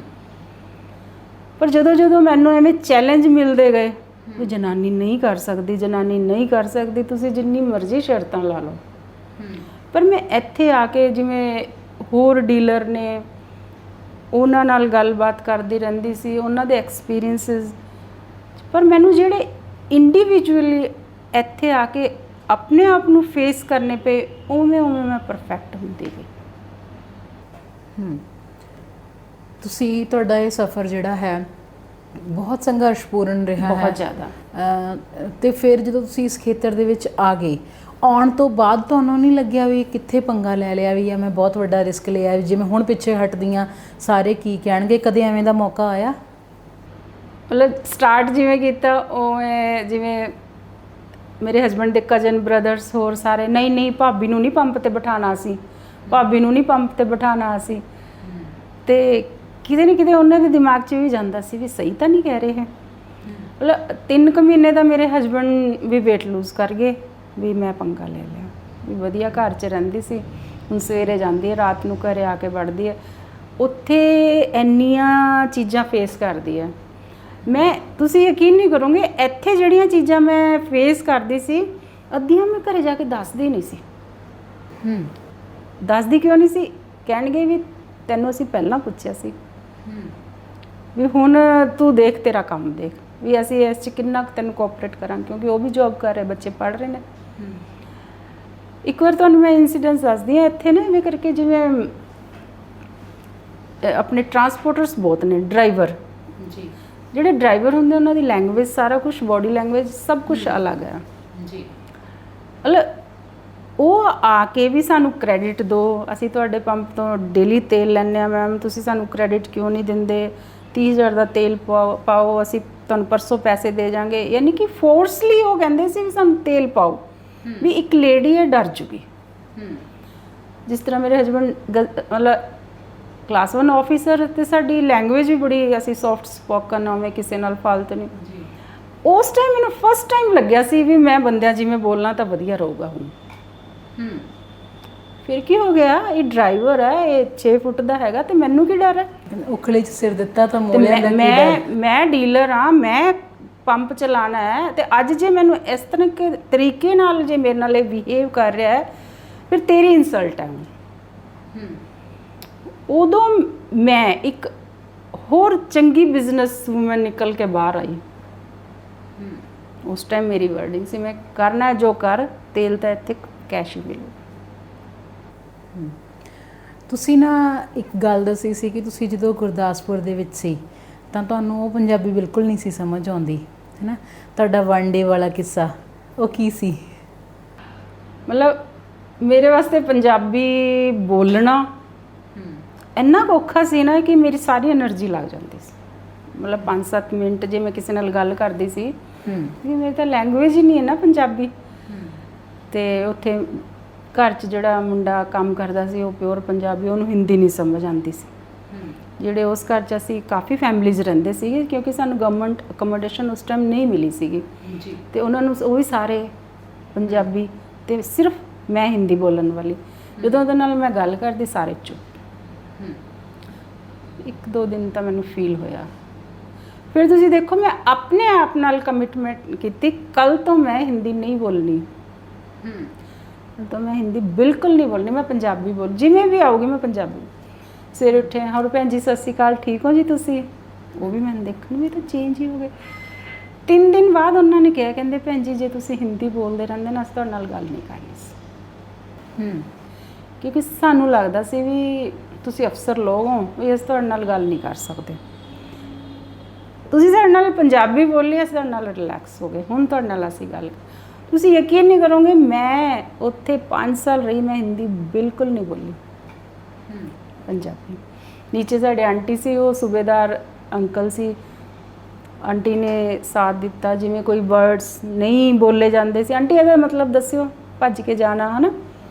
ਆਂਟੀ ਨੇ ਸਾਰਾ ਦੱਸਣਾ। ਪਰ ਉਹ ਬੜੀ ਗੁਰਦਾਸਪੁਰ ਦੀ ਜਿਹੜੀ ਲੈਂਗੁਏਜ ਹੈ, ਟਫ ਲੈਂਗੁਏਜ ਹੈ। ਕੀ ਕਰਨ ਡਏ ਹੋ? ਖੇਤਰੀ ਭਾਸ਼ਾ ਹੈ। ਹਾਂਜੀ, ਖੇਤਰੀ। ਮਤਲਬ ਤੁਹਾਨੂੰ ਉਹ ਵਰਡਸ ਨਹੀਂ ਸਮਝ ਆਉਂਦੇ ਕਿਤੇ ਕਿਤੇ। ਬੱਚਿਆਂ ਨੇ ਕਹਿਣਾ ਆਂਟੀ ਤੁਹਾਨੂੰ ਲੱਭਦਾ ਜੇ, ਮਤਲਬ ਉੱਥੇ ਅੜ ਜਾਣਾ ਵੀ ਲੱਭਦਾ ਕੀ ਲੱਭੀ ਹੈ ਨਾ। ਆਪਾਂ ਕਹਿੰਦੇ ਤੁਹਾਨੂੰ ਦਿਖਦਾ, ਆਪਾਂ ਸੋਚ ਲਾਂਗੇ ਵੀ ਹਾਂ ਆਹ ਚੀਜ਼ ਦੇਖਣੀ, ਉਹ ਤੁਹਾਨੂੰ ਲੱਭਦਾ ਜੇ। ਫਿਰ ਉੱਥੇ ਕਹਿਣਾ ਕੀ, ਫਿਰ ਉਹਨਾਂ ਨੇ ਜਦੋਂ ਅਗਲੀ ਲਾਈਨ ਬੋਲਣੀ, ਉਹ ਦੇਖੋ ਆਂਟੀ ਜਹਾਜ਼ ਜਾਂਦਾ ਤੁਹਾਨੂੰ ਲੱਭਦਾ ਜੇ। ਮਤਲਬ ਐਵੇਂ ਹੌਲੀ ਹੌਲੀ ਕਰਕੇ, ਮਤਲਬ ਮੇਰੇ ਵਾਸਤੇ ਪੰਜਾਬੀ ਸਮਝ ਲਓ ਇੱਕ ਜੰਗ ਸੀ ਬਹੁਤ ਵੱਡੀ, ਵੀ ਪੰਜਾਬੀ ਕਿਵੇਂ ਬੋਲਾਂ, ਕਿਵੇਂ ਆਪਣੇ ਮਤਲਬ ਐਕਸਪਲੇਨ ਕਰਾਂ ਕਿਵੇਂ। ਆਂਟੀ ਮਤਲਬ 2 ਜਣੀਆਂ ਸੀ, ਉਹਨਾਂ ਨੂੰ ਨੂੰਹ ਬਣਾ ਲਿਆ, ਮੈਨੂੰ ਧੀ ਬਣਾ ਲਿਆ ਆਂਟੀ ਨੇ। ਸਰੋਜ ਮੈਂ ਵਾਂਡੇ ਚੱਲੀ ਹਾਂ। ਠੀਕ ਹੈ ਆਂਟੀ, ਠੀਕ ਹੈ। ਮਤਲਬ ਉਹਨਾਂ ਨੇ ਜਦੋਂ ਵੀ ਜਾਣਾ ਮੈਨੂੰ ਦੱਸ ਕੇ ਜਾਣਾ। ਫਿਰ 3-4 ਦਿਨ ਬਾਅਦ ਫਿਰ ਸਰੋਜ ਮੈਂ ਵਾਂਡੇ ਚੱਲੀ ਹਾਂ। ਫਿਰ ਮੈਂ ਰੋਕਿਆ, ਮੈਂ ਕਿਹਾ ਆਂਟੀ ਤੁਸੀਂ ਰੋਜ਼ ਹੀ ਵਾਂਡੇ ਕਿਉਂ ਜਾਂਦੇ ਹੋ? ਕਹਿੰਦੇ ਕਿਉਂ, ਕੀ ਹੋ ਗਿਆ? ਮੈਂ ਕਿਹਾ ਗਰਮੀ ਦਾ ਮੌਸਮ ਹੈ, ਤੁਹਾਡੇ ਕਿਹੜੇ ਕੱਪੜੇ ਡਰਾਈ ਕਲੀਨ ਵਾਲੇ ਨੇ ਜਿਹੜੇ ਤੁਸੀਂ ਰੋਜ਼ ਹੀ ਵਾਂਡੇ ਜਾਂਦੇ ਹੋ? ਗੁਰਦਾਸਪੁਰ 'ਚ ਵਾਂਡੇ ਡਰਾਈ ਕਲੀਨ ਸ਼ੌਪ ਹੈ। ਅੱਛਾ, ਮੈਨੂੰ ਨਹੀਂ ਪਤਾ ਸੀ ਕਿ ਵਾਂਡੇ ਕੀ ਚੀਜ਼ ਹੈ। ਮੈਂ ਤਾਂ ਐਸੀ ਵੀ ਵਾਂਡੇ ਡਰਾਈ ਕਲੀਨ ਵਾਲੇ ਨੇ ਉੱਥੇ। ਕਹਿੰਦੇ ਨਹੀਂ ਰਾਜੇ, ਵਾਂਡੇ ਚੱਲੇ ਨੇ, ਬਾਜ਼ਾਰ ਚੱਲੇ ਨੇ, ਬਾਜ਼ਾਰ ਚੱਲੇ ਆ ਪਿੰਡ 'ਚ। ਮਤਲਬ ਉਸ ਚੀਜ਼ ਤੋਂ ਮੈਂ ਹੁਣ ਤੱਕ ਸੁਣਾਉਂਦੀ ਹਾਂ ਜੋਕ ਵੀ, ਮੈਨੂੰ ਵਾਂਡੇ ਨਹੀਂ ਪਤਾ ਸੀ ਮਤਲਬ ਮੈਨੂੰ ਪੰਜਾਬੀ ਲੈਂਗੁਏਜ ਸਿੱਖਣਾ ਕਿੰਨਾ ਔਖਾ ਸੀ। ਦੇਖੋ ਵਰਡ ਤਾਂ ਛੋਟੇ ਛੋਟੇ ਸੀਗੇ, ਮੈਨੂੰ ਵਾਂਡੇ ਦਾ ਮਤਲਬ ਹੀ ਨਹੀਂ ਪਤਾ। ਪਰ ਇਸ ਤਰ੍ਹਾਂ ਸੀ ਵੀ ਮੈਂ ਪ੍ਰੋਪਰ ਪੰਜਾਬੀ ਸਿੱਖੀ ਬਹੁਤ ਜ਼ਿਆਦਾ। ਇਹ ਸਮਝੋ ਮੇਰੀ ਇੱਕ ਡਿਗਰੀ ਹੈ, ਮੇਰੀ ਸਾਰੀ ਡਿਗਰੀਆਂ ਅਲੱਗ ਰੱਖ ਦਿਓ, ਇੱਕ ਪੰਜਾਬੀ ਬੋਲਣਾ ਸਿੱਖਣਾ ਉਹ ਮੇਰੇ ਵਾਸਤੇ। ਹਰ ਕੰਮਕਾਜ ਦੀ ਨਾ ਕਹਿੰਦੇ ਇੱਕ ਭਾਸ਼ਾ ਹੁੰਦੀ ਆ ਵੱਖਰੀ, ਹੈ ਨਾ। ਹਾਂਜੀ। ਅਤੇ ਖਾਸ ਕਰਕੇ ਜਦੋਂ ਅਸੀਂ ਗੱਲ ਕਰਦੇ ਹਾਂ ਜਿਸ ਲਾਈਨ 'ਚ ਤੁਸੀਂ ਹੋ, ਜਿਵੇਂ ਪੈਟਰੋਲ ਪੰਪ, ਹੈ ਨਾ, ਅਤੇ ਇੱਥੇ ਵਧੇਰੇ ਕਰਕੇ ਤੁਹਾਡਾ ਵਾਹ ਵਾਸਤਾ ਜਿਹੜਾ ਮਰਦ ਸਮਾਜ ਦੇ ਨਾਲ ਪੈਂਦਾ, ਹੈ ਨਾ। ਅਤੇ ਜਿਵੇਂ ਤੁਸੀਂ ਕਿਹਾ ਕਿ ਟਰੱਕ ਡਰਾਈਵਰ ਆਉਂਦੇ ਨੇ ਜਾਂ ਕੋਈ, ਉਹਨਾਂ ਦੀ ਇੱਕ ਆਪਣੀ ਵੱਖਰੀ ਭਾਸ਼ਾ ਹੈ ਨਾ। ਤਾਂ ਤੁਹਾਨੂੰ ਇਹ ਸਭ ਕੁਝ ਕਰਦੇ ਹੋਏ ਇਸ ਲਾਈਨ ਦੀਆਂ ਬਹੁਤ ਸਾਰੀਆਂ ਬਾਰੀਕੀਆਂ ਵੀ ਹੋਣਗੀਆਂ, ਹੈ ਨਾ। ਅਤੇ ਤੁਸੀਂ ਇੱਕ ਔਰਤ ਹੋ ਕੇ ਤੁਸੀਂ ਸਾਰਾ ਦਿਨ ਮੇਲ ਸਟਾਫ ਦੇ ਨਾਲ ਕੰਮ ਕਰਦੇ ਹੋ, ਉਹਨੂੰ ਮੈਨੇਜ ਕਰਨਾ। ਕਿਉਂਕਿ ਇੱਕ ਨਾ ਇਹ ਧਾਰਨਾ ਵੀ ਬਣੀ ਹੋਈ ਹੈ ਕਿ ਮੇਲ ਸਟਾਫ ਛੇਤੀ ਕਰਕੇ ਕਿਸੇ ਫੀਮੇਲ ਦੇ ਅੰਡਰ ਕੰਮ ਨਹੀਂ ਕਰਦੇ, ਉਹਨਾਂ ਨੂੰ ਇਹ ਗੱਲ ਖਟਕਦੀ ਹੈ ਕਿ ਇੱਕ ਔਰਤ ਸਾਡੇ 'ਤੇ ਬਹੁਤ। ਤੁਸੀਂ ਕਦੇ ਐਵੇਂ ਦਾ ਕੁਝ ਫੇਸ ਕੀਤਾ? ਐਵੇਂ ਮਤਲਬ ਬਾਹਰ ਜਾ ਕੇ ਜੇ ਮੇਰੇ ਸਟਾਫ ਵੀ ਹੈ ਤੇ ਉਹਨਾਂ ਦੇ ਅੱਗੋਂ ਪੇਰੈਂਟਸ ਨੇ, ਉਹਨਾਂ ਨੂੰ ਵੀ ਕਿਤੇ ਲੱਗਦਾ ਵੀ ਸਾਡੇ ਬੱਚਿਆਂ ਨੂੰ ਮੈਡਮ ਫਰੀडम ਦੇਵੇ, ਇੱਕ ਮਾਂ ਦੀ ਤਰ੍ਹਾਂ ਹੈ। ਪਰ ਮੈਂ ਤਾਂ, ਮੇਰਾ ਬਿਜ਼ਨਸ ਕਰਨਾ ਹੈ, ਮੈਂ ਬੋਸ ਹਾਂ, ਮੈਂ ਤਾਂ ਇੱਕ ਸਟ੍ਰਿਕਟਲੀ, ਪਰ ਕਿਤੇ ਨਾ ਕਿਤੇ ਸਟਾਫ ਨੂੰ ਵੀ ਤੇ ਮੇਰੇ ਕਸਟਮਰਸ ਨੂੰ ਵੀ, ਜੈਂਟਸ ਨੇ ਆਏ, ਤੇਲ ਪਵਾਇਆ, ਮੁੰਡੇ ਨੇ ਕਹਿੰਦੇ ਚੱਕ ਹੋਏ, ਕਹਿੰਦਾ ਆ ਤੇਲ, ਮੇਰਾ ਬਾਈਕ ਖਰਾਬ ਹੋ ਗਿਆ ਹੈ, ਕੱਪੜਾ ਮਾਰ। ਹੁਣ ਕਿਸੇ ਜਦੋਂ ਮੈਂ ਬਾਹਰ ਗਈ, ਮੈਂ ਕਿਹਾ ਵੀ ਭਾਈ ਸਾਹਿਬ ਕੋਈ ਗੱਲ ਨਹੀਂ, ਫਿਰ ਕੀ ਹੋ ਗਿਆ, ਡੁੱਲਿਆ ਹੀ ਹੈ ਤੇਲ, ਕੱਪੜਾ ਮਾਰ ਦੂਗਾ, ਇਹਦੇ ਵਰਗੇ ਤਾਂ ਸਾਡੇ ਘਰਾਂ 'ਚ ਐਵੇਂ ਹੀ ਫਿਰਦੇ ਨੇ। ਮੈਂ ਕਿਹਾ ਸੌਰੀ, ਮੈਂ ਕਿਹਾ ਇਹ ਕੰਮ ਕਰ ਰਿਹਾ ਇੱਥੇ, ਤੇ ਇੱਥੇ ਜੇ ਕੰਮ ਕਰ ਰਿਹਾ ਨਾ, ਵੀ ਤੁਹਾਨੂੰ ਮੈਂ ਐਵੇਂ ਨਹੀਂ ਬੋਲਣ ਦੇਣਾ। ਹੁਣ ਉੱਥੇ ਕੀ ਹੋਇਆ, ਕਸਟਮਰ ਨੂੰ ਫੀਲ ਹੋਇਆ, ਉਹ ਜੈਂਟਸ, ਵੀ ਸਾਨੂੰ ਕਿਉਂ ਰੋਕਿਆ ਗਿਆ, ਵੀ ਸਾਡਾ ਫੇਵਰ ਕਿਉਂ ਨਹੀਂ ਲਿੱਤਾ ਗਿਆ। ਮੈਂ ਤਾਂ ਸੱਚ ਦਾ ਫੇਵਰ ਲਊਂਗੀ ਨਾ, ਮੈਂ ਗਲਤ ਤਾਂ ਕਿਤੇ ਫੇਵਰ ਲੈਣਾ ਹੀ ਨਹੀਂ ਜੀ। ਜੇ ਉਸ ਟਾਈਮ ਉਹ ਜੈਂਟਸ ਨਾ ਹੁੰਦੇ, ਲੇਡੀ ਹੁੰਦੀ, ਤਾਂ ਵੀ ਮੈਂ ਇਹੀ ਗੱਲ ਕਹਿਣੀ ਸੀ। ਮੇਰੇ ਦਿਮਾਗ 'ਚ ਨਹੀਂ ਹੈ ਕਿ ਇਹ ਜੈਂਟਸ ਨੇ, ਪਰ ਜੈਂਟਸ ਨੂੰ ਲੱਗਦਾ ਹੈ ਕਿਤੇ ਨਾ ਕਿਤੇ ਵੀ ਜੇ ਸਾਡੇ 'ਤੇ ਕੋਈ ਹੁਕਮ ਚਲਾਉਂਦਾ, ਜੇ ਸਾਡੀ ਗੱਲ ਕਿਤੇ ਕੋਈ ਨਹੀਂ ਮੰਨਦਾ, ਫੀਲ ਤਾਂ ਹੁੰਦਾ ਉਹਨਾਂ ਨੂੰ। ਜਦੋਂ ਅਸੀਂ ਵੀ ਕਿਤੇ ਪੈਟਰੋਲ ਪੰਪ ਤੇ ਜਾਂਦੇ ਹਾਂ, ਹੈ ਨਾ, ਪੈਟਰੋਲ ਜਾਂ ਡੀਜ਼ਲ ਭਰਵਾਉਣ ਦੇ ਲਈ, ਤਾਂ ਅਸੀਂ ਬਹੁਤ ਸਿਆਣੇ ਬਣਦੇ ਹਾਂ, ਆਪਣੇ ਆਪ ਨੂੰ ਅਸੀਂ ਜ਼ੀਰੋ ਚੈੱਕ ਕਰਦੇ ਹਾਂ, ਹੈ ਨਾ, ਅਤੇ ਪਰ ਫਿਰ ਵੀ ਨਾ ਮਨ 'ਚ ਇੱਕ ਸ਼ੰਕਾ ਰਹਿੰਦਾ ਹੈ ਕਿ ਥੋੜ੍ਹੀ ਜਿਹੀ ਗੜਬੜੀ ਹੁੰਦੀ ਹੈ, ਕਿਉਂਕਿ ਨਾ ਕਈ ਵਾਰ ਜਦੋਂ ਅਸੀਂ ਘਰੇ ਜੈਂਟਸ ਨੂੰ ਗੱਲ ਕਰਦੇ ਸੁਣਦੇ ਹਾਂ, ਉਹ ਕਹਿੰਦੇ ਕਿ ਵੀ ਫਲਾਣੇ ਪੰਪ ਤੋਂ ਤੇਲ ਪਵਾਇਆ ਸੀ, ਅਤੇ ਉਸ ਪੰਪ ਦੇ ਇੰਨੇ ਪੈਸੇ ਦੇ ਤੇਲ ਨਾਲ ਇੰਨੇ ਦਿਨ ਜਿਹੜਾ ਹੈ ਉਹ ਨਿਕਲ ਗਏ, ਅਤੇ ਇਹਨਾਂ ਦੇ ਇੰਨੇ ਤੇਲ ਨਾਲ ਇੰਨੇ ਦਿਨ ਨਿਕਲੇ, ਅਤੇ ਇਹ ਕੋਈ ਗੜਬੜੀ ਹੁੰਦੀ ਹੈ ਜਾਂ ਸੱਚਮੁੱਚ ਐਵੇਂ ਦਾ ਕੁਝ ਹੈ? ਹਾਂ, ਕੁਝ ਮਤਲਬ ਆਪਣੀਆਂ ਵੀ ਗਲਤੀਆਂ ਹੁੰਦੀਆਂ ਨੇ ਪੰਪ ਤੇ ਜਾ ਕੇ। ਜੇ ਆਪਾਂ ਕਾਰ 'ਚ ਆ, ਕਾਰ 'ਚੋਂ ਨੀਚੇ ਨਹੀਂ ਉਤਰਦੇ, ਕਾਰ 'ਚ ਬੈਠੇ 500 ਦਾ ਤੇਲ ਪਾ ਦਿਓ, ਜਾਂ ਆਪਣੇ ਕੰਨ 'ਤੇ ਮੋਬਾਈਲ ਲੱਗਿਆ ਹੁੰਦਾ, ਆਪਾਂ ਬਿਲਕੁਲ ਹੀ ਧਿਆਨ ਨਹੀਂ ਕਰਦੇ ਵੀ ਕਿੰਨੇ ਦਾ ਤੇਲ ਪੈ ਗਿਆ, ਉਹਨੇ ਆਵਾਜ਼ ਦਿੱਤੀ ਨਹੀਂ ਦਿੱਤੀ ਸੇਲਸਮੈਨ ਨੇ, ਜ਼ੀਰੋ ਚੈੱਕ ਕਰ ਲਓ, ਜਾਂ ਬਾਅਦ 'ਚ ਆਪਾਂ ਕੋਈ ਨਹੀਂ ਚੱਲ ਠੀਕ ਹੈ 500 ਰੁਪਏ ਦਿੱਤੇ ਚਲੇ ਗਏ। ਜੇ ਆਪਾਂ ਵੀ ਥੋੜ੍ਹਾ ਜਿਹਾ ਐਕਟਿਵ ਰਹੀਏ, ਕਾਰ ਬੰਦ ਕਰੀਏ, ਉਤਰ ਕੇ ਆਈਏ, ਤੇਲ ਫੀਡ ਕਰਵਾਈਏ ਉਹਨੂੰ, ਜ਼ੀਰੋ ਵੀ ਦੇਖੋ, ਬਾਅਦ 'ਚ ਜਿੰਨੇ ਦਾ ਪਾਣਾ ਹੈ 500 ਦਾ 700 ਦਾ ਪਿਆ, ਉਹ ਵੀ ਲਓ ਤੁਸੀਂ, ਆਪਣੀ ਸਲਿੱਪ ਵੀ ਲਓ ਵੀ ਮੇਰਾ ਵਹੀਕਲ ਨੰਬਰ ਪਾ ਕੇ। ਮਤਲਬ ਆਪਣੇ ਪੰਪ ਤੇ ਆ ਕੇ ਇੰਨੀ ਕਾਹਲੀ ਹੁੰਦੀ ਹੈ ਨਾ, ਤੇਲ ਪਵਾਓ ਭੱਜ ਲਓ, ਤੇਲ ਪਵਾਓ ਭੱਜ ਲਓ, ਮਤਲਬ ਇੱਥੇ ਐਵੇਂ ਲੱਗਦਾ ਮੈਨੂੰ, ਜੇ ਆਪਾਂ 5 ਮਿੰਟ ਉਤਰੀਏ ਦਈਏ, ਆਪਾਂ 500 ਰੁਪਏ ਦਿੱਤਾ ਹੈ, 500 ਰੁਪਏ ਦਾ ਮਾਲ ਤਾਂ ਲੈਣਾ ਹੀ ਲੈਣਾ ਹੈ ਨਾ। ਆਪਣੀਆਂ ਅਣਗਹਿਲੀਆਂ ਕਰਕੇ ਆਪਾਂ, ਠੀਕ ਹੈ ਇਹ ਲੋਕ ਵੀ ਹੈ, ਕੁਝ ਚੱਲਦਾ ਵੀ ਹੈ, ਬੱਚੇ ਕੁਝ ਗੜਬੜੀ ਕਰਦੇ ਵੀ ਨੇ, ਉਹ ਤੁਹਾਡੀ ਅੱਖਾਂ 'ਚ ਧੂਲ ਵੀ ਝੋਂਕਦੇ ਨੇ, ਆਏ ਜਿਵੇਂ ਫਟਾਫਟ ਆਏ, ਤੁਸੀਂ ਵੀ ਕਾਲੀ 'ਚੋਂ ਕਿਸੇ ਨੂੰ ਅੱਗੇ 100 ਦਾ ਤੇਲ ਪਾ ਰੱਖਿਆ, ਤੁਸੀਂ ਜ਼ੀਰੋ ਨਹੀਂ ਦੇਖੀ, ਉਹਨੇ ਤੇਲ ਪਾਤਾ, ਤੁਸੀਂ ਗੱਲ ਹੈ 500 100 ਦਾ ਉਹ ਲੱਗ ਗਿਆ ਤੁਹਾਡੀ ਐਵਰੇਜ ਕਰ। ਮੈਂ ਸਾਰਿਆਂ ਨੂੰ ਇਹ ਕਹਿੰਦੀ, ਜੇ ਤੁਸੀਂ ਚੀਜ਼ ਲੈਣੀ ਹੈ ਤੁਸੀਂ ਪ੍ਰੋਪਰ ਤਰੀਕੇ ਨਾਲ ਲਓ, ਇਹਨਾਂ ਨੂੰ ਮੌਕਾ ਹੀ ਨਾ ਦਿਓ ਵੀ ਤੁਹਾਡੇ ਨਾਲ ਕੁਝ ਇਸ ਤਰ੍ਹਾਂ ਦੀ ਛੇੜਛਾੜ ਕਰਨ, ਤੁਹਾਨੂੰ ਘੱਟ ਪਾਉਣ। ਮੈਂ ਦੂਸਰਿਆਂ ਨੂੰ ਸਮਝਾਉਂਦੀ ਹਾਂ, ਇਹਨਾਂ ਨੂੰ ਆਪਾਂ ਮੌਕਾ ਦਿੰਦੇ ਹਾਂ ਤਾਂ ਕਰਦੇ ਨੇ। ਬਾਕੀ ਹੁਣ ਤਾਂ ਮਸ਼ੀਨਾਂ ਬਹੁਤ ਵਧੀਆ ਮਸ਼ੀਨਾਂ ਆ ਗਈਆਂ, NPD ਬਹੁਤ ਵਧੀਆ ਨੇ, ਇਹਨਾਂ 'ਚ 1 ਸੈਕਿੰਡ ਵੀ ਨਹੀਂ ਲੱਗਦਾ ਜ਼ੀਰੋ ਨਾਲ ਦੀ ਨਾਲ। ਤੁਸੀਂ ਇੱਕ ਗੱਲ ਕਹੀ ਸੀ, ਤੁਸੀਂ ਕਿਹਾ ਸੀ ਕਿ ਅਸੀਂ ਕਿਸੇ ਹੋਰ ਪੰਪ 'ਤੇ ਕੰਮ ਕਰਦੇ ਹੋਏ ਜਿਹੜੇ ਮੁਲਾਜ਼ਮ ਹੈ ਉਹਨਾਂ ਨੂੰ ਤੁਸੀਂ ਆਪਣੇ ਪੰਪ 'ਤੇ ਨਹੀਂ ਰੱਖਦੇ, ਤੁਸੀਂ ਬਿਲਕੁਲ ਫਰੈਸ਼ਰ ਰੱਖਦੇ ਹੋ, ਉਹਦਾ ਕੀ ਕਾਰਨ ਹੈ? ਇਵਨ ਤੁਹਾਡੇ ਲਈ ਚੰਗਾ ਨਹੀਂ ਹੋ ਜਾਏਗਾ ਤੁਹਾਨੂੰ ਜੇ ਐਕਸਪੀਰੀਅੰਸ ਸਟਾਫ ਮਿਲ ਜਾਂਦਾ ਹੈ? ਇਹ ਜਦੋਂ ਮੈਂ ਸ਼ੁਰੂ 'ਚ ਪੰਪ ਲਾਇਆ ਤੇ ਸਾਰਾ ਐਕਸਪਰਟ, ਯਾਨੀ ਕਿ 10-10 ਸਾਲ ਪੁਰਾਣਾ ਸਟਾਫ ਸੀਗਾ, ਪਰ ਜਦੋਂ ਵੀ ਕੋਈ ਕਸਟਮਰ ਆਣਾ, ਮਤਲਬ ਉਹਨੇ ਮੈਨੂੰ ਆ ਕੇ ਐਵੇਂ ਕਹਿਣਾ, ਮੈਡਮ ਇਹਨੂੰ ਨਾ ਮਤਲਬ ਸਾਈਡ 'ਚ, ਜਿਵੇਂ ਮੈਂ ਕਹਿੰਦਾ ਭਾਈ ਸਾਹਿਬ ਕਿਉਂ, ਬਾਬਾ ਜੀ ਕਿਉਂ, ਬਸ ਇਹ ਵਧੀਆ ਨਹੀਂ ਹੈਗੇ, ਮਤਲਬ ਹਿੰਟ ਦੇਣਾ ਸ਼ੁਰੂ ਕੀਤਾ। ਤੇ ਮੈਨੂੰ ਵੀ ਕਿਤੇ ਲੱਗਿਆ ਵੀ ਜੇ ਇਹ ਇਨਡਾਇਰੈਕਟ ਵੇ 'ਚ ਕਹਿ ਕੇ ਗਏ ਨੇ ਵੀ ਕੁਛ ਨਾ ਕੁਛ ਤਾਂ ਗੱਲ ਹੈਗੀ ਹੈ।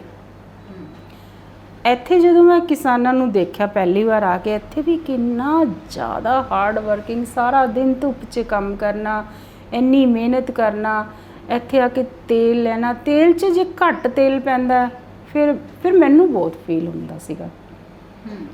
ਅੱਛਾ, ਇੱਥੇ ਪਿੰਡਾਂ ਵਾਲੇ ਨਹੀਂ ਕਹਿੰਦੇ, ਅਲੱਗ ਸਿਸਟਮ ਹੈ, ਇਹਨਾਂ ਨੇ ਆਪਣੀ ਅਲੱਗ ਗੇਜ ਬਣਾਈ ਹੁੰਦੀ ਹੈ, ਉਸ 'ਤੇ ਨਿਸ਼ਾਨ ਲਾਏ ਹੁੰਦੇ ਨੇ ਵੀ 200 ਲੀਟਰ ਤੇਲ ਪਊਗਾ ਤੇ ਇੰਨੇ ਨਿਸ਼ਾਨ 'ਤੇ ਆਊਗਾ, 150 ਪਊਗਾ ਤੇ ਇੰਨਾ, ਮਤਲਬ ਇਹਨਾਂ ਦੇ ਮੇਜਰਮੈਂਟ ਆਪਣੇ ਕੋਲ ਅਲੱਗ ਨੇ।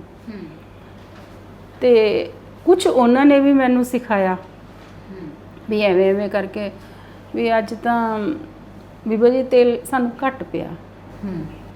ਮੈਂ ਨਹੀਂ ਸੀ, ਮੈਨੂੰ ਨਹੀਂ ਸਮਝ ਆਉਂਦਾ ਸੀ ਵੀ ਤੇਲ ਘੱਟ ਕਿਵੇਂ ਪਿਆ, ਪਰ ਕੁਝ ਚੀਜ਼ਾਂ ਸੀ ਜਿਹੜੀਆਂ ਮੈਂ ਆਪ ਬੈਠ ਕੇ ਦੇਖੀਆਂ ਵੀ ਆਹ ਦੇਖੋ, ਨੋਜ਼ਲ ਚੱਕ ਕੇ ਰੱਖ ਦਿੰਦੇ ਨੇ, ਐਵੇਂ ਕਰ ਦਿੰਦੇ ਨੇ, ਇਹ ਬਿਲਕੁਲ ਭੱਜ ਜਾਂਦੇ ਨੇ, ਇਹਨਾਂ ਨੂੰ ਪਤਾ ਲੱਗ ਜਾਂਦਾ ਵੀ ਇਹਨੂੰ ਪੜ੍ਹਨਾ ਨਹੀਂ ਆਉਂਦਾ, ਇਹਨਾਂ ਨੂੰ MPDs ਤੇ ਲੀਟਰਸ ਨਹੀਂ ਦੇਖਣੇ ਆਉਂਦੇ। ਹੌਲੀ ਹੌਲੀ ਹੌਲੀ ਹੌਲੀ ਸਾਰੀਆਂ ਚੀਜ਼ਾਂ ਦਾ ਮੈਨੂੰ ਪਤਾ ਲੱਗਣ ਲੱਗ ਗਿਆ। ਫਿਰ ਜਿਵੇਂ ਕੋਈ ਕਸਟਮਰ ਆਉਂਦਾ, ਉਹਨੇ 200 ਲੀਟਰ ਤੇਲ ਲੈਣਾ ਤੇ ਮੈਂ ਆਪ ਖੜੀ ਹੋਣਾ ਉਹਨਾਂ ਨੂੰ ਫੀਡ ਕਰਕੇ, ਤੇ ਐਵੇਂ ਕਰਕੇ ਜਿਵੇਂ ਮੈਂ ਇੱਕ ਸੇਲਸਮੈਨ ਨੂੰ ਜਿਵੇਂ ਮੈਂ ਵਾਰਨ ਕਰਨ ਲੱਗ ਗਈ ਵੀ ਤੂੰ ਜੇ ਐਵੇਂ ਕਰੇਂਗਾ ਇਤਕੀ ਤਾਂ ਮੈਂ ਤੈਨੂੰ ਹਟਾ ਦੇਣਾ।